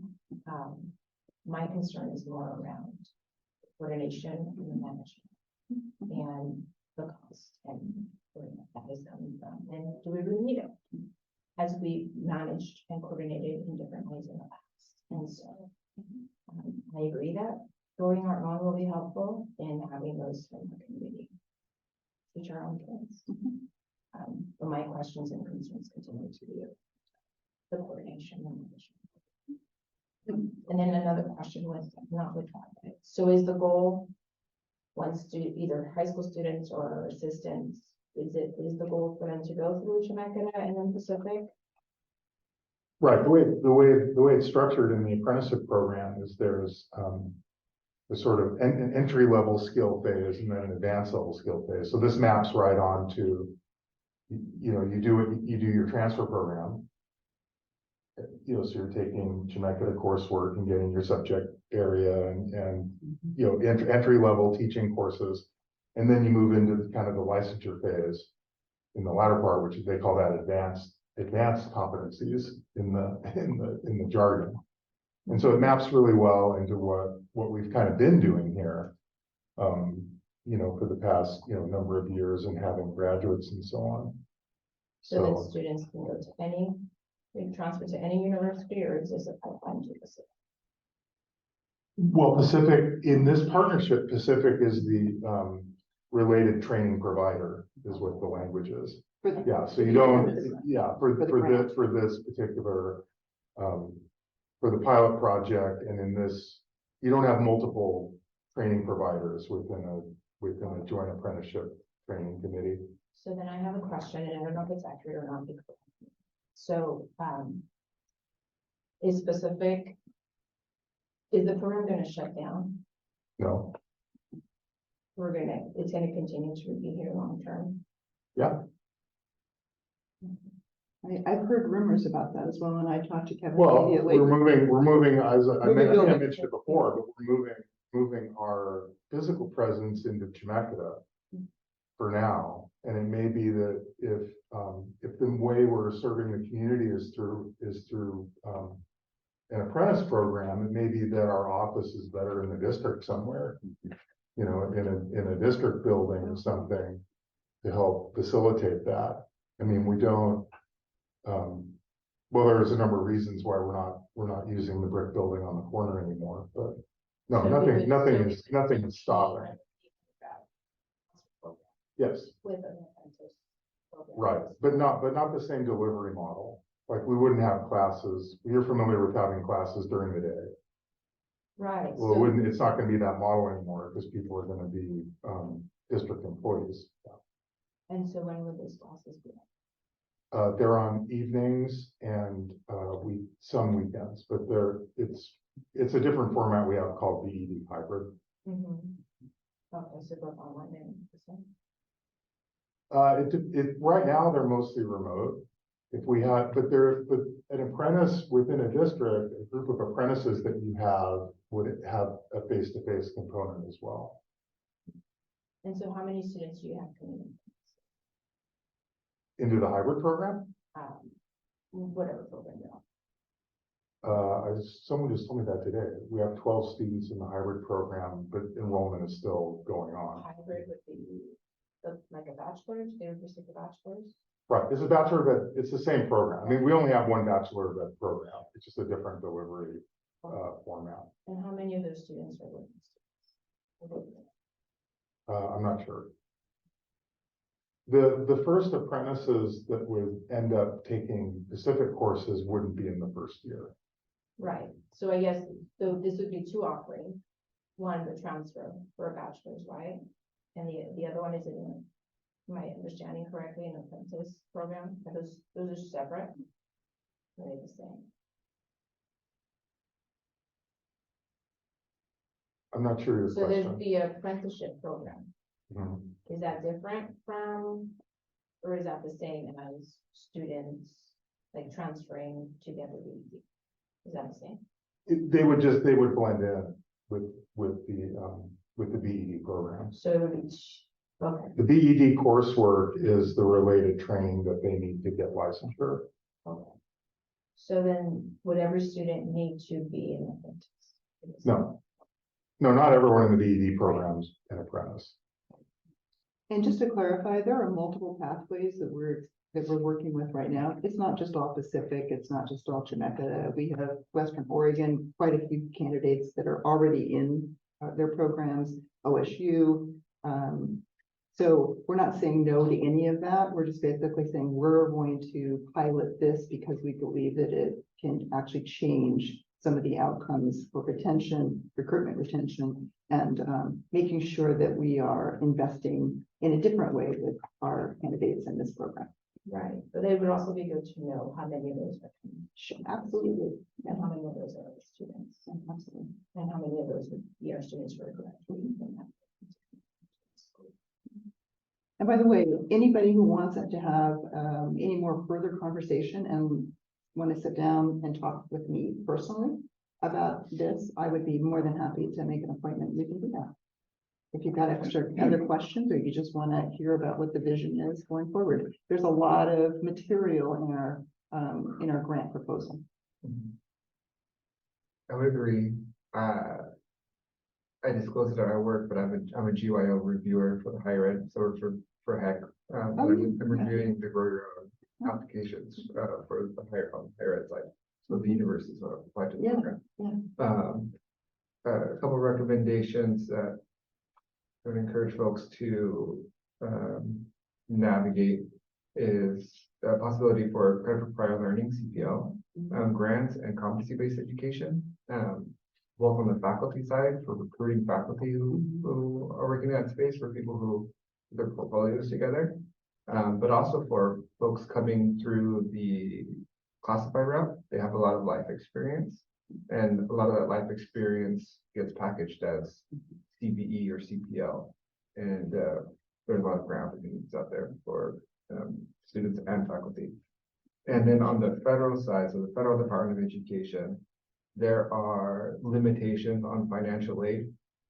They call it double dipping, but students who get credit for coursework while getting paid at the same time, there's a financial aid issue with that.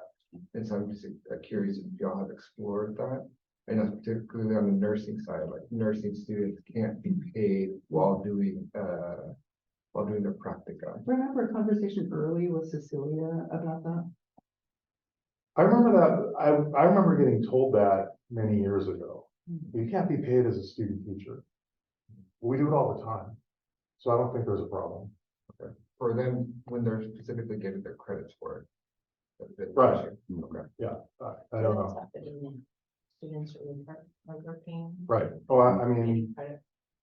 yeah, I mean, we have students get hired in the middle of their BED program On an and emergency become the teacher, for the rest of that year, and, we've Sometimes never there's had a problem with it with financial aid. Oh. Yeah. It's But, interesting that the. but I gotta look into it now that you said Right, that. but that would be considered like employment, that would be like if they work somewhere else. So now they're working for the school district as a teacher, Right. but I think what Anthony was saying is different. It's a little different. The example I can think of is, so, OHSU, for example. Students at OHSU go to the nursing program. They have, they're placed at a site. While they're doing their site out, the required hours that are going towards their degree, they are not able to get paid for those hours. So I'm just curious if there's. a Right. It's a really good correlation there. question. I think we need to investigate. Yeah, Foley, it will be walking alongside us. on Foley would be this, really so, helpful. Yeah, yeah, that's part of the process. Our first bully meeting is Thursday. I was meeting for TSPC because they're involved in this as well. And again, those organizations, Bureau of Labor and Industry and the TSPC are working together with districts to navigate some of the complexities that you're just bringing up.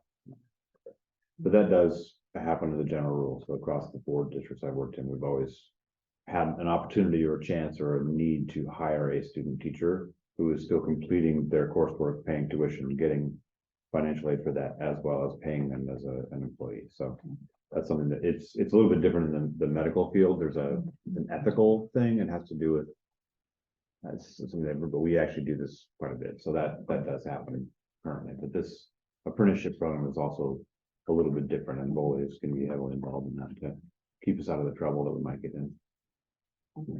We've taken the time. So again, Thank the you. invitation, just connect and I can make sure that you get my email. It's just a regular email, woodburn.sd.org.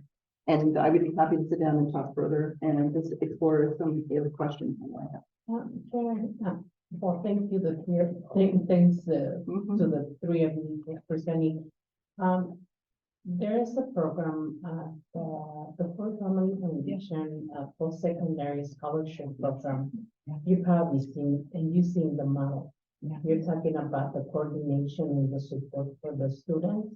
And they have a robust model that they follow the students throughout, as they come in and as they go out, right? And they keep following up with them. So I don't know, you maybe have. It's like a gold standard. If students get that, if they could all get it, Yeah. we wouldn't even be having this conversation. We would be golden, right? No, But Yeah. it's a golden model. But you're talking about the support, you're talking about the model that you wanted to create for this environment. So I was thinking, in terms of those models that are already existing, that you don't have to reinvent anything. I mean, I think that's marvelous. Thank you. you have the data, you have all the information, and so I keep thinking, how these kids, graduate and they're more likely successful. Now we're doing it here, with the support of our students and staff and faculty that needs, to continue on. And there's a model already, a successful model that has been working for our Long students. time. Thanks for mentioning Thanks that. for mentioning that. My secretary, I was a high school principal and my secretary went through Fort County to become a teacher. If you need anything, you need to ask for any of the information, I can connect you with, Are you on their group? You help them make the decisions? The Fort Family Foundation. Yeah. So, we have work colleagues, so I can let them know. Thank you. Well, thank you. Thank you.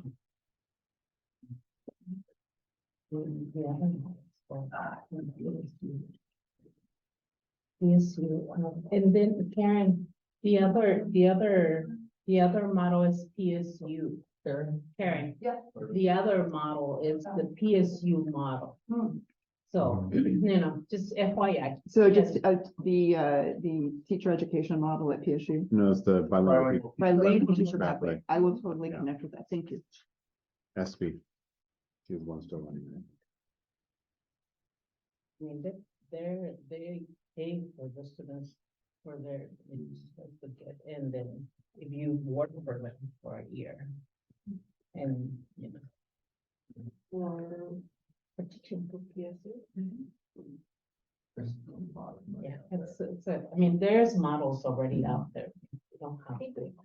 Maureen, please go offer the bilingual. Do we offer the bilingual pathway program still? With PSU? Yeah. As far as I know, I thought that it was still going, but I don't foresee that.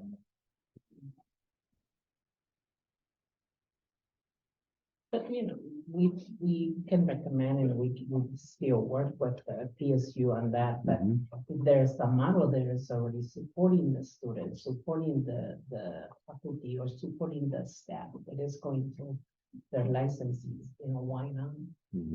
Why we Be creating, right, something. And Also, as the PSU is the only Russian language flagship program in the state of Oregon or the West Coast. The only other one is University of Michigan. Particularly if we're doing grow your own for folks in a Russian community. PSU is the only program that has the Russian language. There's models.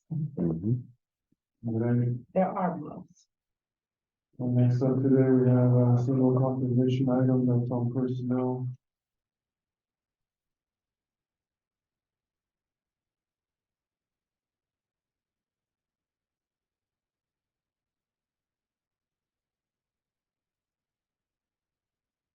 So Joe, some of these positions have an end date. So no, most of them don't. So that's a start date. And what is an end date? Well, every year the board renews contracts at a single meeting, usually in March.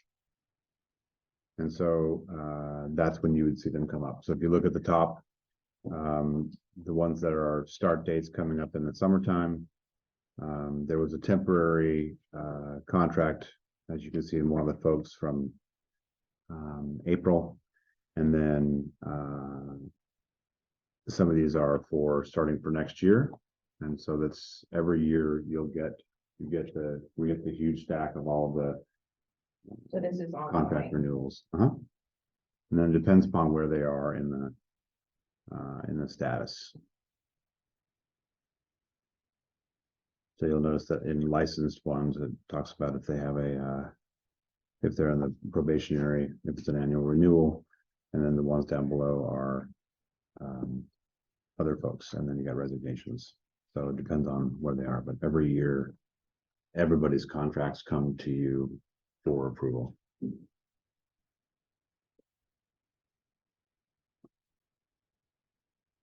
Some of these were holdover. We had them on the agenda last month. Right, I do recommend. Right. And I think my concern is around, we've had conversations around IT. And I kind of have some concerns around them just because we still have questions. I still have questions around that. And so I don't know what everybody else thinks.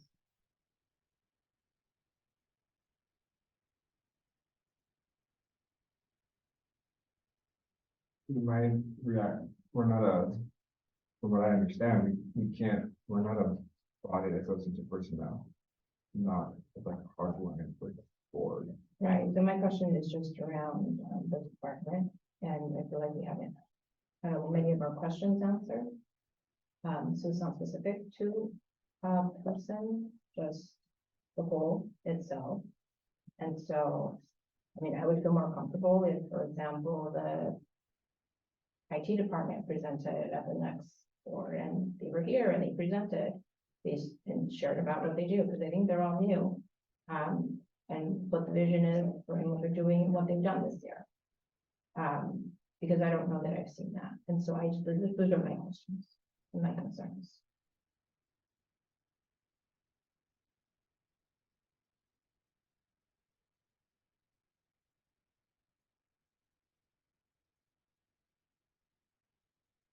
That's something that could be done next meeting.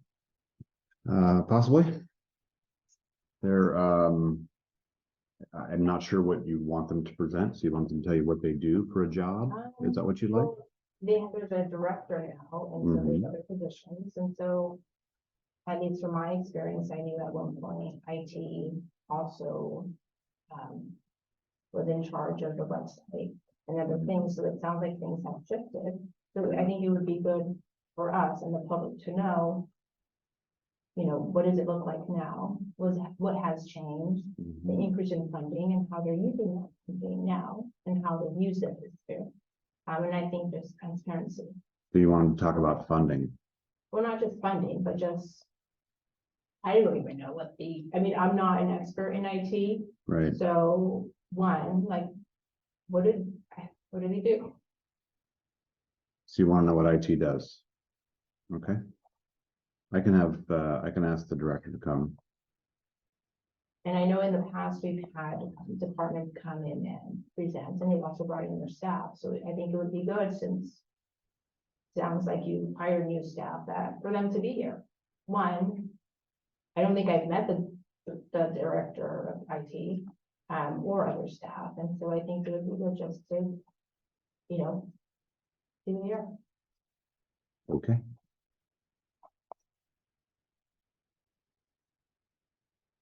And I'm sure there's some of them that go into our schools maybe daily. Like, I would want to know, what is it that they're doing? You know, I don't even know what to say because I don't do IT. Those are my questions. Okay.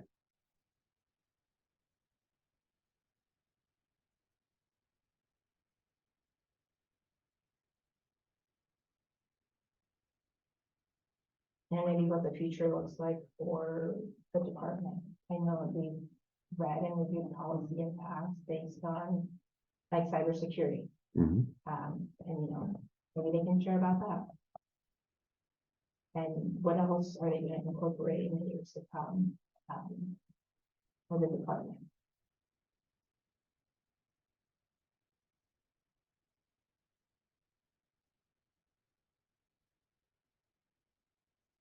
And this is a new model of staff coming and presenting before us. It used to be report directly to our superintendent, and superintendent presenting to us, because the superintendent is the one in charge of personnel. So, you know, we don't want to be stepping on no one's boundary, but also, you know, hearing from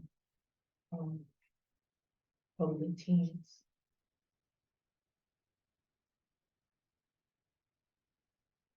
So we prefer that then I can present, and then you can ask me questions about that. At this point, like, we can still have the same model that we're carrying over this year, and then ask as a team, you know, if we gonna continue doing this, you know, as a model or a way of introducing ourselves and themselves to us, you know, as a board, because this is the many or often this is the only opportunity that we have to meet people, right? And we don't meet every teacher that comes through, right? Because it's impossible. But yeah, so maybe it's a discussion, you know, for. I think it'd be a good thing for a board retreat this summer. Yeah. Talk about. So it'd be helpful if you want to generate a list of questions, because I don't want to bring them in according to our agreement, superintendent and board, that we don't do surprises. And so if you've got specific questions, it'd be good for me to have those to give them to prepare. So I've written a few of them down, but anything you have specific, because talking about just what IT does, it could be all night, it could be 30 seconds. So if I have a specific list of questions from the board, that would be very helpful. Because if not, then sure. Because if not, then it's probably not very useful that we can go off into the weeds and talk about DHCP servers and why DNS and what's going to happen at the core switch level and how many feet of fiber we put in and all those things. So it's a pretty wide range. So it'd be helpful to have a list of questions. We don't have any surprises coming. Yeah, I think for right now we see the introduction. The other one will be the web page. And the other one, what's the future like, you know, with the cyber situation, you know, our safety and the safety of our children. You can look at something that they should not be in. You know, how are they protecting the cyber walls, right, of our systems? Sure. Yeah. Or even, what are we doing different? Like if there was some sort of assessment, what wasn't working before, like what are we doing different? Mhm. Oh, what did we learn that hasn't worked in the past? And what are we doing different? And what are we looking at maybe incorporating in the future? Because I think, IT is important, it's something to invest into, but I think it's also good to know. Making sure that we're using those charges. Mhm. Okay. If you think of others, then let me know.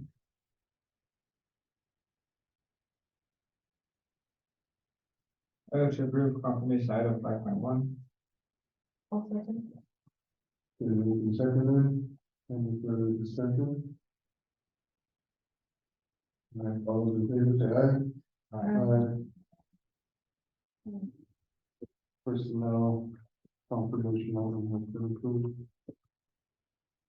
All right, we have a few board action items today. The first one is an employment contract for interim superintendent. We all should have the contract in front of you.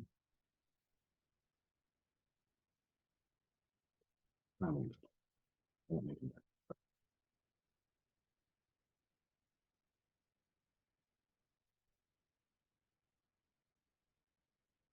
On this one, there's a motion and then Mhm. some. Okay. Take a minute to review that and, we can put the motion.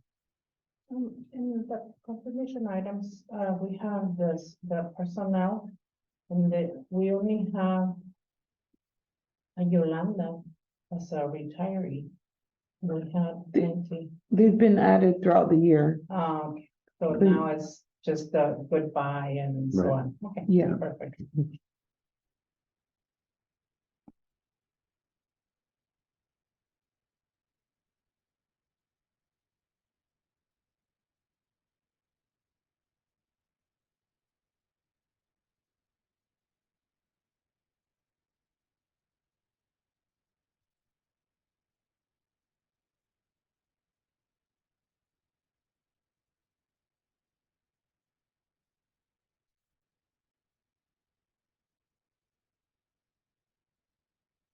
For C, is that per year? Is that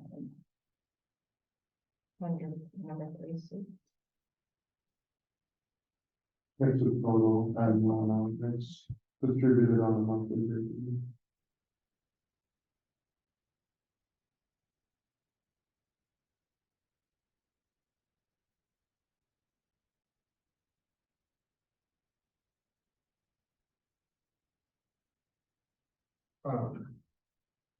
For 6 is August 1, no later than August 1. The expectation of the board in July will set performance goals and evaluation.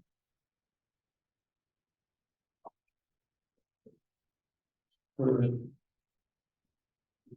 normally have one board meeting in July. That's the organization of the.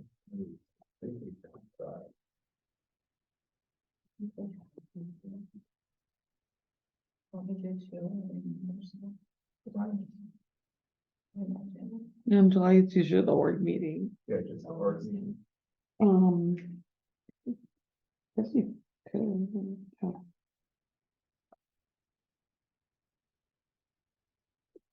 And that's usually it happens by August 30th. by the end of August, yeah. Yeah, that's all I'm thinking. I'm not sure, how that date was negotiated. So normally we would have like retreat before that. Yeah, usually it's set goals during a retreat.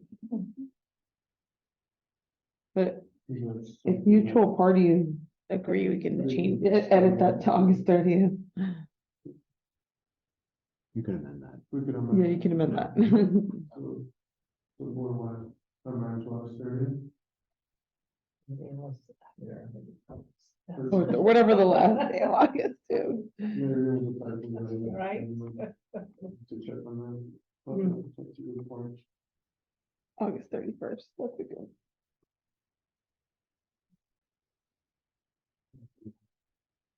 Why the 31, make it 31? That's August 31st.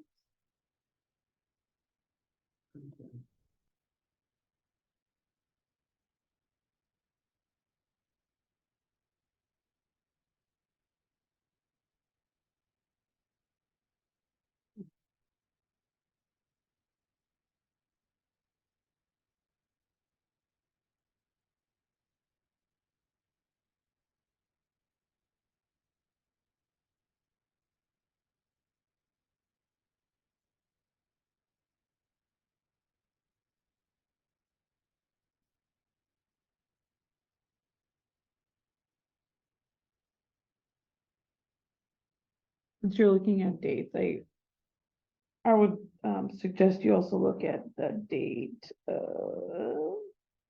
section.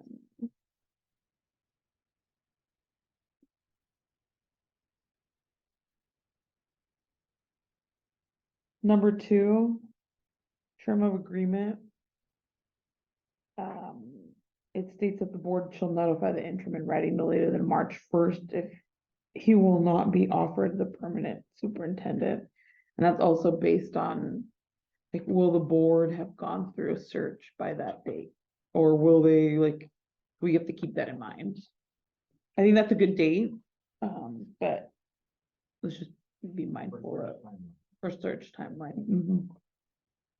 But we'll be doing a search if the board needs to meet that deadline very soon. We'll have to start it soon.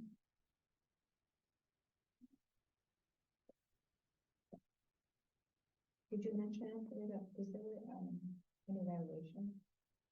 Yeah, so it's evaluation. So then we would have to do that. Before June.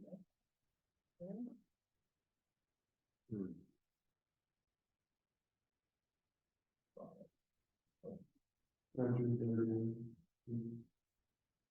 Last week. Right, but if we have to notify, The timeline is just, it says before June 30th, so. You can evaluate Theoretically, after. it could be any time.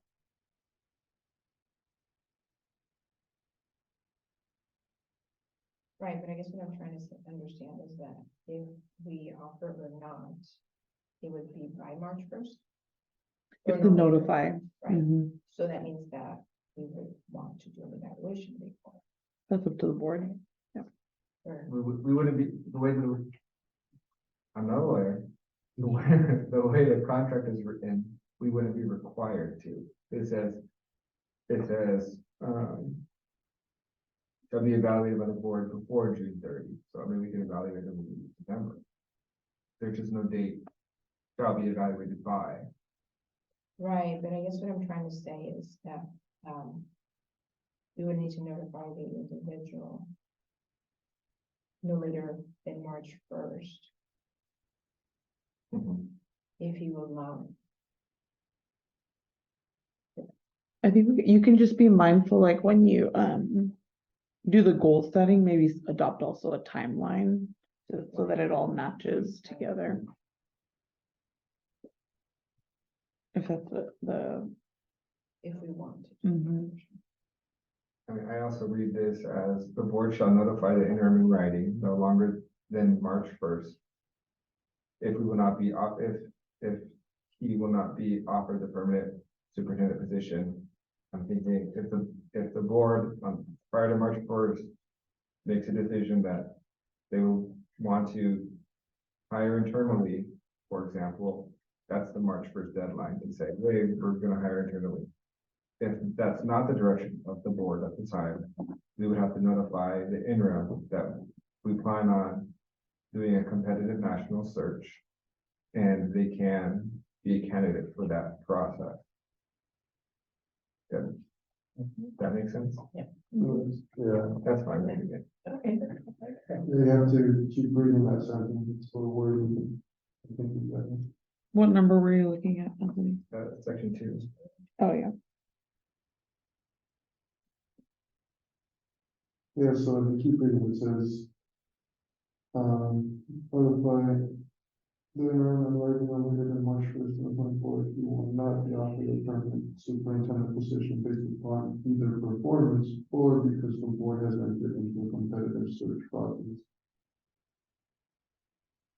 Resulting in, so yeah, regardless, you probably have a search process completed, and it says you're holding in a different candidate. Yeah. Right. Yeah, because we would open it up and the search could be a national search, and that's probably November, December timeline. We've done it in the past where we've opened it up. But I guess there's a lot of interpretation that could be made.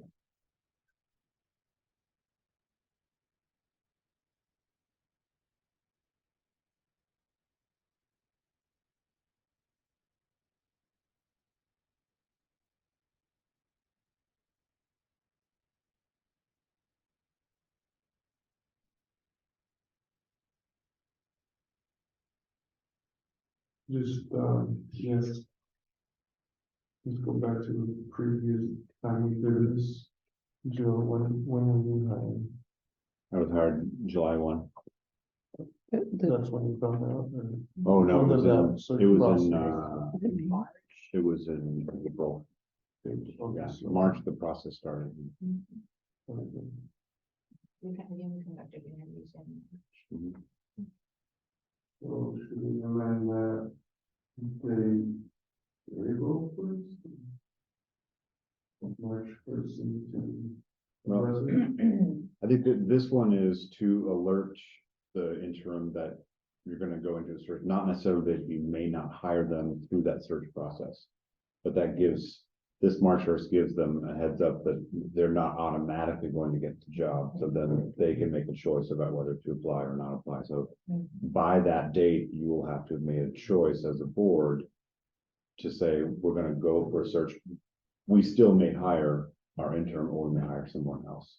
But that's part of the process that you would determine by then. That also allows the interim to be looking for a different position if they so desire at that time, but that's about the hiring timeline for other ones. So it's actually more of a fairness issue for the interim. Like if you're waffling, you decide you want to do a search, they want to be included, that's great, but they may also apply other places if they decide they don't want to be a director, but that's what's in this contract. It provides them that window to. Yeah, it provides that window. It also allows you, because if you're going to go for a search, you're gonna have to decide in January, February, you're gonna have to hire somebody to then get them on board and then get them started in that springtime. So you need to know that by the January, February timeframe, because you're gonna have to hire a firm if you're going to do that. Or if you've come to a place where you've decided that as a board, this is the person you're gonna continue with. But that is more of a kind of a fairness for both of you, really. It gives you a deadline by, we have to know by this date if we're going to be going out or if we're going to be hiring. So I wouldn't go later than that, because then you're not giving the person a chance to look for a different position, because April starts to get pretty late. That's a good point. Yeah. I think we're well ahead of it, that the board plan for it. And then if the evaluation needs to happen before that, can possibly work into that timeline. Right. You're also not required to have an evaluation done before you make a decision on that. You can work, collaboratively as a board to decide. You don't have to evaluate before you make a decision about whether, because an interim contract is a single 1-year contract. So it ends at the end of the year. So if you were to do nothing, the interim contract would end on June 30th. You would no longer have a superintendent if you did not hire one. Right, so it's not, does that make sense? Yeah, it makes sense. Okay. I agree with the interpretation. Would a notification be once the board takes action, opens up the search, the national search, October? Wouldn't that be considered the notification? As long as you do it before March 1st. Yeah. Then you would not be in Before March violation of the contract. Yes, that would be considered the notification. Correct. When we start. When we start the national search. Right. That's a notification. But you're not required to have, what I'm saying is you're not required to have an evaluation finished before you make a decision about going out for national search. Yeah. Now, there may be some gathering the data or information that you'd want to do to inform your decision about whether you go out. But you wouldn't have to have a formal full process, because that takes quite a long time, but you may do some of the initial gathering that may help you as a board decide what you want to do next, but you would not be required to have that evaluation done before going out for a search if you so desired. And going back to that fairness point, maybe you need those additional months to close out the year and do a complete validation, because if you do it earlier, it's a partial. Mhm. Yeah.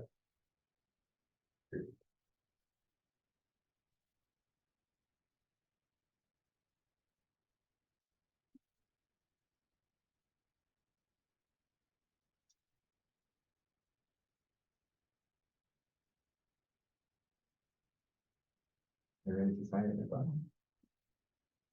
So you're gonna make the one amendment? We are gonna make that amendment, so August 1st, will now become August 31st.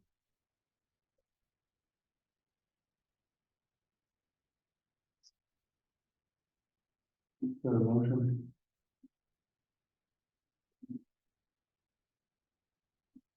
I make a motion to approve the employment contract for interim superintendent. Between, do you have to read the whole thing here? Is that good with the amended date of August 31st? Move, second. Salona. Yeah. Lo hicimos los tres. Further discussion on that? Okay, all those in favor say aye. Aye. Motion passes. Did everyone see that? Okay. So let's sign. You might want to announce for You people wanna to announce hear. for people on- For the record. Who chose, Okay, okay, who okay. you've chosen? Sorry. Okay, so we have, we will be entering an agreement and signing a contract between the governing board of Woodburn School District, number 103, Marion County, Woodburn, and Juan F. Larios for interim superintendent, for the 2023-24 academic. Great.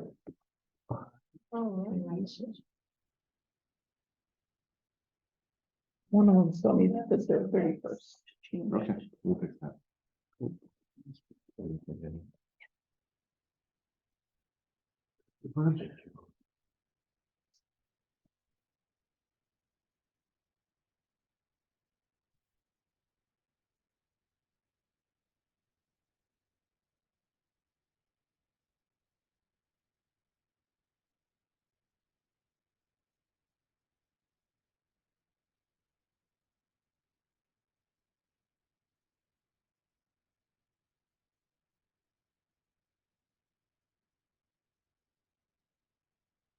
Everyone responsible for taking photos now that it's done. That's exactly right. Here's the You get them on the website. Did you get the correct date? The 31st. Yeah.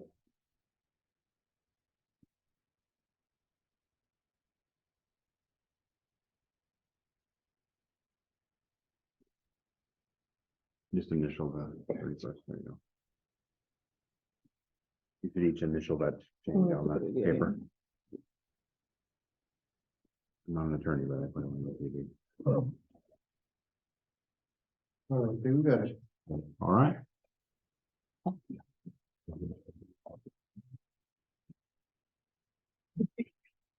Just let me see.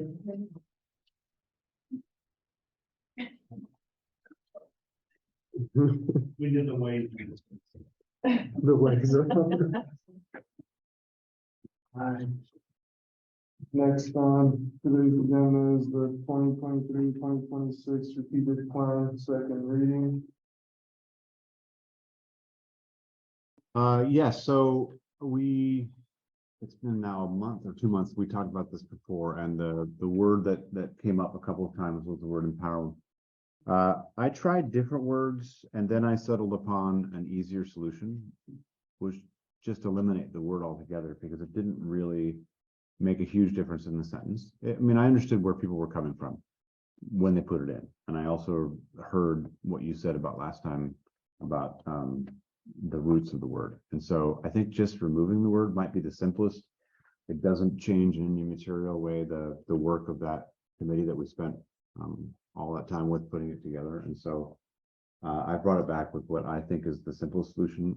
Of course, it is your plan. So if you feel that you can find another word to do it, this felt like the most elegant and the least kind of disruptive of the committee's work, rather than arguing over several different kinds of words. But maybe this may be the right solution for it. So I've left them in, but I did highlight and then strike through.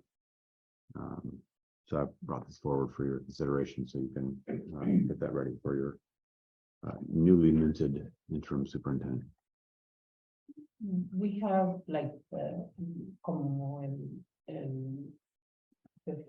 lo figurativo, the figurative about empowerment, with words that are not as strong as empowerment. Empowerment comes from power, right? Right. So these kids are not empowered, so therefore we're gonna give them permission, we're gonna allow them, we're gonna, right, so on and so forth. So probably everybody's on the same page, understanding where the empowerment comes from. But we could say, actually, we could say fortalecer, we could, or confidence, or, other words that, we're not giving permission to confidence, but I don't know, maybe elevate, el fortalecimiento or the,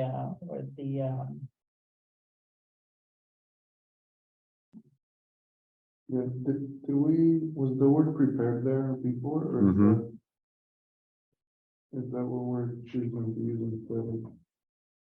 Like for foster a culture of engagement, item 1, it said each student will be used to say empowered.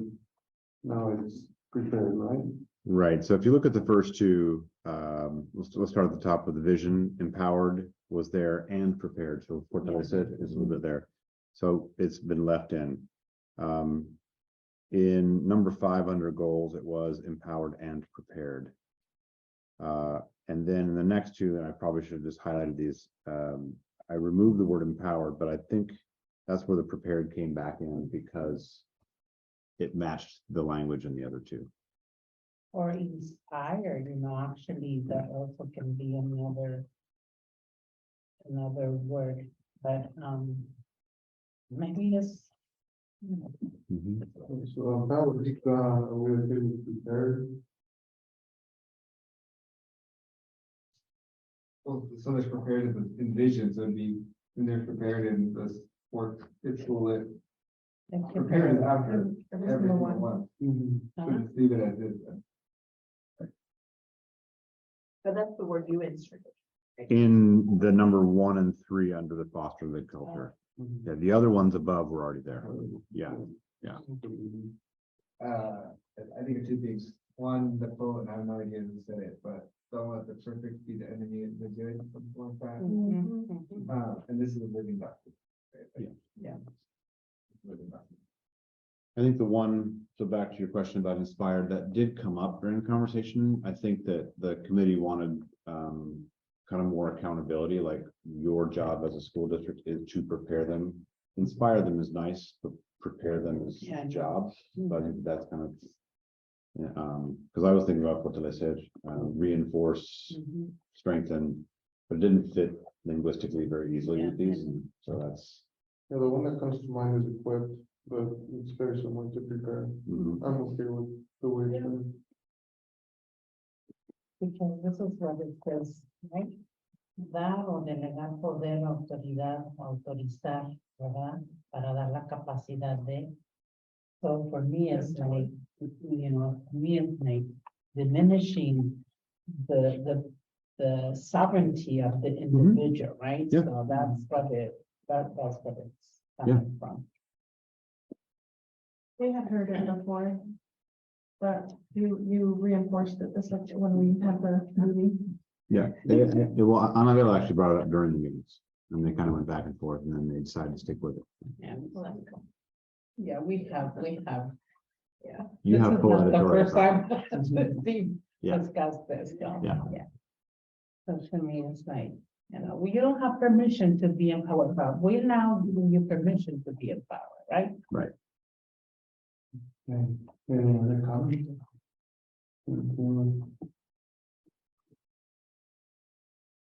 We'll see. Yeah. Good motion? I move to approve the 2023-2026 strategic plan as presented. I'll second. Been moved and seconded, any further discussion? All right, all A those lot of good work went into this. Yeah, community, internally, Yeah. folks, but it's. Students and. And. The previous one, I mean. 2017. Just as I to- left. No, Yeah. 2017 to 2020, I think, it was during COVID, and every year we extended it.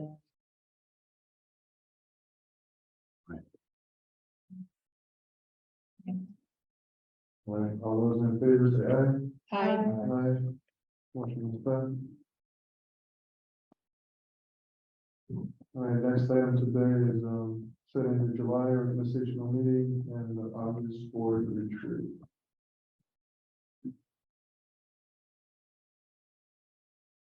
The new board members in. Rosie was just here. She left.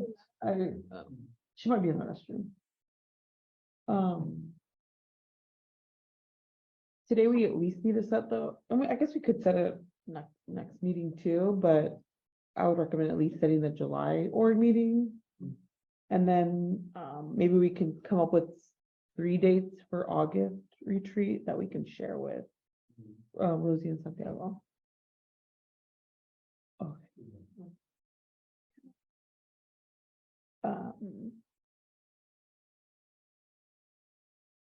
I can throw some recommendations out there for July org. If you guys want. Hi. Do Do you want to come? be a part of this conversation? Setting some dates.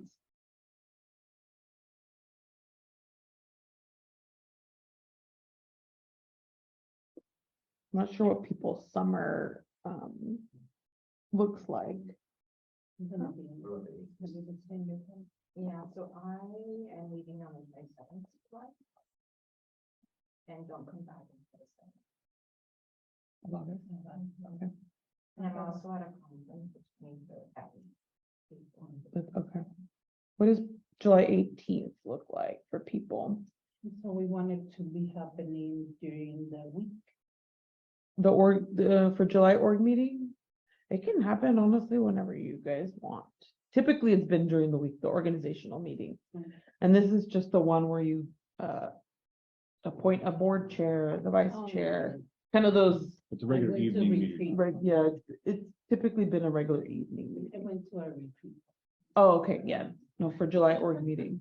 For Juan's, like, leadership purposes, I think it'd be good to have, appointed chair early as possible, or else he's going half the month without even having to work with. So like the first week of July. Like the first week of July. I mean, the 4th is Tuesday.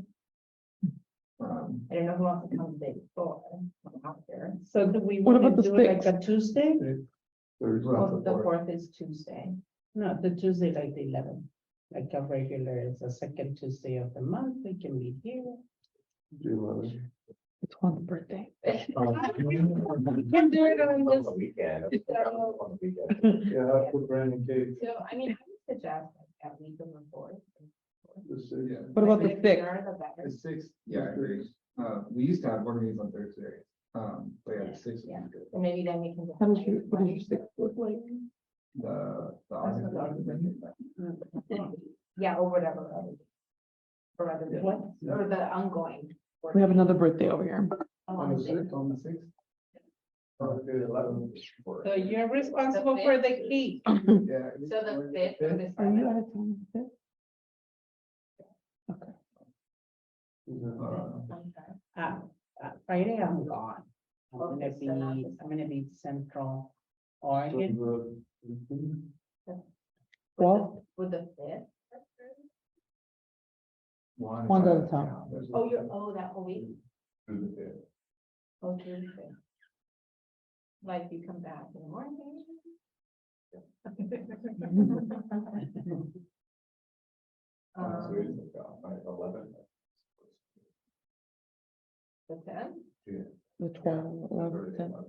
The 10th, I'm at, I'm camping, I come back the 11th, so What about the 12th? 11? everyone's The Sunday, 12th? and I come back that Tuesday. What about 12th, the Wednesday? That works with, that's minimum. Yeah. The Wednesday, the 12th, oh, 12th? So I will kind of be away as well. So the 11th, the 11th, ¿qué le hace que sea su birthday?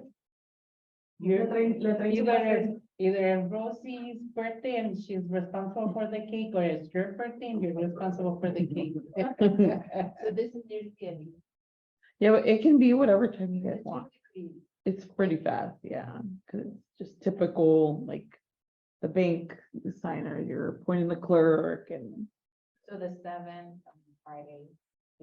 Lava's out of town. Oh, the week of the 7th. July 1st, Saturday. Morning. July 1st?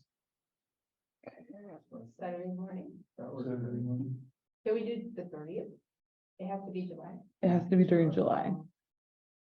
I can do that. Okay, and I think I'm gone the week of Really? the 10. You leave? Oh, no, no, no. That weekend. We literally- No, I'm Oh, on the the first. Okay. And you're leaving the 22nd, the 21st? Yeah, but I'm also away, my The birthday's 6th. in July too. My birthday's in July. too. So I'll be away like. July babies. So it sounds like the 11th to 12th. Unless, yeah, that's the. The 11 and we're gonna run. 11? Huh? We can meet earlier too. Well, I'm going Oh. to honeymoon down in Florence, and my checkout is 11, or on the 11th. So I'll be driving back that, I'll be here at the evening, probably. You think you'd be here by 5, It's probably. 30 or 5, Yeah, regular 5:45. 4, 5, 5:45? Yeah, 5. So the 6th doesn't work. You're not gonna be here on, and it's been. No, it's Rosie's birthday. Okay. can be here on the 5th, so it's fine. What about earlier? What if we Yeah, do can we earlier? like early? Does that get in the way of your birthday celebration? No, I just work, so I can just. What will be best for you, Rosa? On the 6th, what will be best? 5:45 is fine. 5:45 on the 6th. Yeah. So we just come in and do the, We'll get you out of here by 6. Of course, Jimmy doesn't have a voice here. oh, that's fair. Oh, I invited him too. Yeah. If we need to Zoom some people, then we could do that too. Yeah. So 5:45 on July 6th for July OR meeting. Okay, we'll figure out August then. on the 6th, you might, I would suggest you figure out at least by the end of this month, just so that people have it on there. Do we want to come up at least with some? Yeah, that too. Mhm.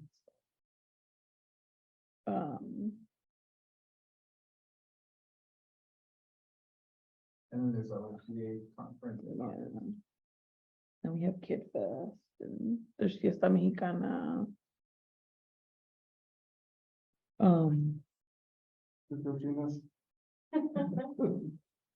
You'll say it. If we want to have it. So the past you've had it on Saturdays, do you want me to throw some dates out there or? You, 1 year, I mean, a few years we did it even Friday, like 12 to 6. So that seemed to work out pretty well too. But Or- remember Rosie works here. We've done it, what about your Saturdays? Would you prefer a weekend or a weekday? Saturdays are open? How does August 5th look for people? Oh, you're out of town, that's right. When are you back, Mommy? 17th. And then that weekend is. Fiesta. How come they move it to the 17th? Yeah, they used to meet. Yeah, it used, mhm. And I think they're gonna keep it that weekend. Are you? booked the Yeah, I 25th? do. 26 is that will franchise anniversary celebration, When? the 26th. Okay, so what about the 18th? If Rosie can ask permission to get up at 12, we can start up lunch. And I'm then, out of town. oh, you are at, At my 20th high school reunion. what about the 16th? Like, What about the 25th or the 25th, Friday, the 25th? When is the Cesar Chavez? The 26th. The 26th, okay. That's the week teachers have all. I'm in Klamath Falls. That Which day? week, Thursday, the 24th, Friday, the 25th, and Saturday, the 26th. Well, I can do early and week. What about the 19th on Saturday? I'm out of town the whole It weekend. works, but But I then can- Jenny is out of town. But it's gonna be fun too. Yeah, that's Yeah. just, I hate. If everybody agrees, we could do it like the following week when you're back. During the week. From noon to 6. Like the 22nd or 23rd? 24th? Not towards the. Right, but I week. mean, Teacher insert. Oh, that is teacher Yeah. materials. Okay. Okay, so what about the 24th? I can still make it. 24th is a work day, that would be. The work day. Wait, Can we you said you're do- Klamath Falls that day? I can leave that day later, Hmm. August the 24th. Well, I have it that I'm leaving that day. But I have to be in Klamath by 4. Oh. If you have to leave here like at noon or one. On Friday, Oh, on Friday. Oh. but I wanted to leave the day before. So I can just be there and visit the communities and then have my meeting at 4, and then the following day is a full day of convenience. So this one. But it's okay, the 24th works. We could meet at noon. Is it, that works for you? We met earlier than that, no? Yeah, we can meet whatever time you I remember want. we did like a 9 a.m. breakfast, and then we were out of here Uh-huh. at like noon or one. Yeah, we can meet at 10. does that week work for you, Mom? Knowing that it's Or that can be- that teachers. Okay. At 9 a.m.? We Does can- that work for you? Does that work better for you? So the Cancel that day. August 24th, yeah, let me check with OSBA. I'll check with Santiago as well. The 24th at 9 till 3, 4. Yeah, the third goal 7. That's It's gonna take a while, yeah.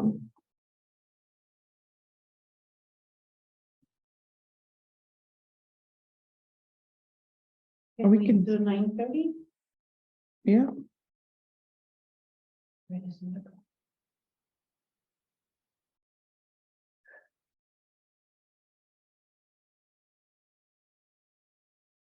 I'll check with OSBA tomorrow. And let you all know. So that's Wednesday, but then, in July, is there? No We dates? usually don't know, it's just. So what we'll need to do, so in August, you won't have a regular meeting. 'Cause if we can't find, well, unless you have it on.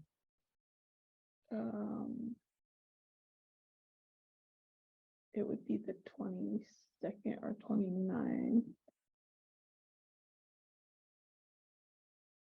Do you wanna have a regular board meeting? Is there any like board work that needs to be done? Can't think of like August. It's hard to tell right now, I guess. We've had at least just one. Yeah, I just don't know what the agenda was, like, what it. But if there is something that needs to be approved, we can bring it to you at the retreat, since it's a public meeting. We can have a special meeting that day and bring any items to you. To approve. And then starting September, then we'll do the regular schedule. I'll bring the draft at your July org meeting of the rest of the meeting.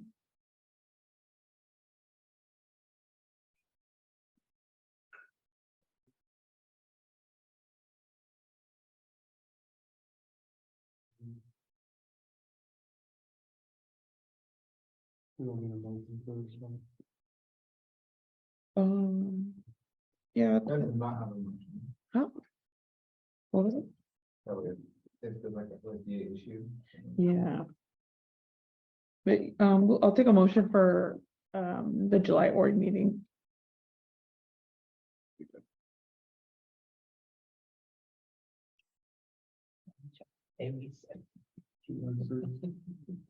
I move that we set a July organizational meeting for July 6th. I second it. Then moved and seconded. All those in favor say aye.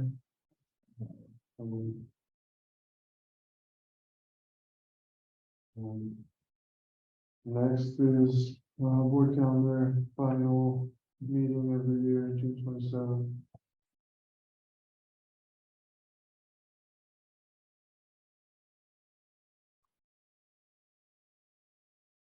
Then future agenda items, we don't have any listed, we talked about IT, so we'll have someone, the IT director come. Following board meeting.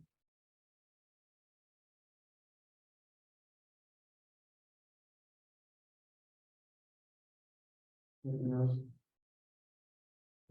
No, I don't know if it's too late, but just, I've been thinking about if we can have a report on that.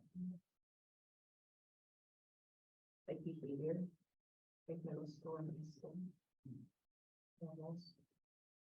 And then we use it. And I feel like in previous work we've done.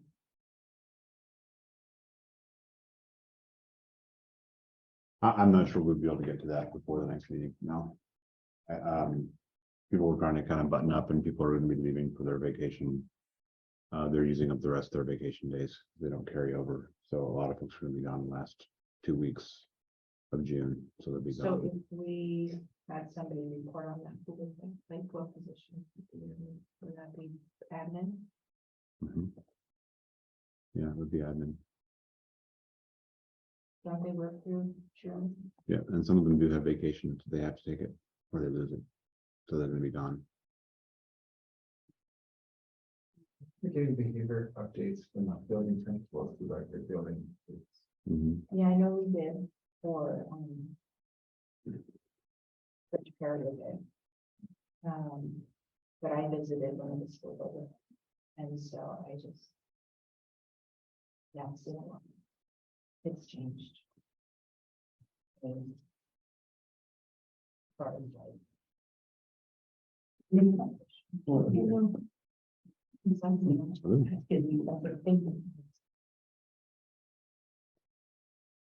referrals and things like that.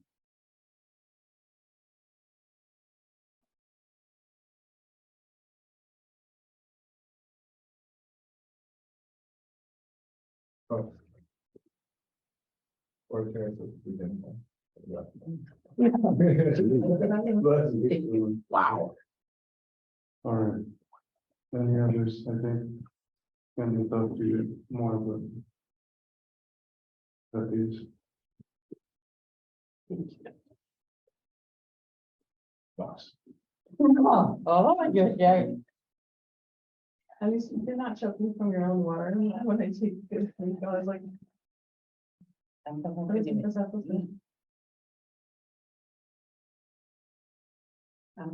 to your point, I want to say I'm hearing a comment about it too, but I'm not, I don't recall where there was something similar.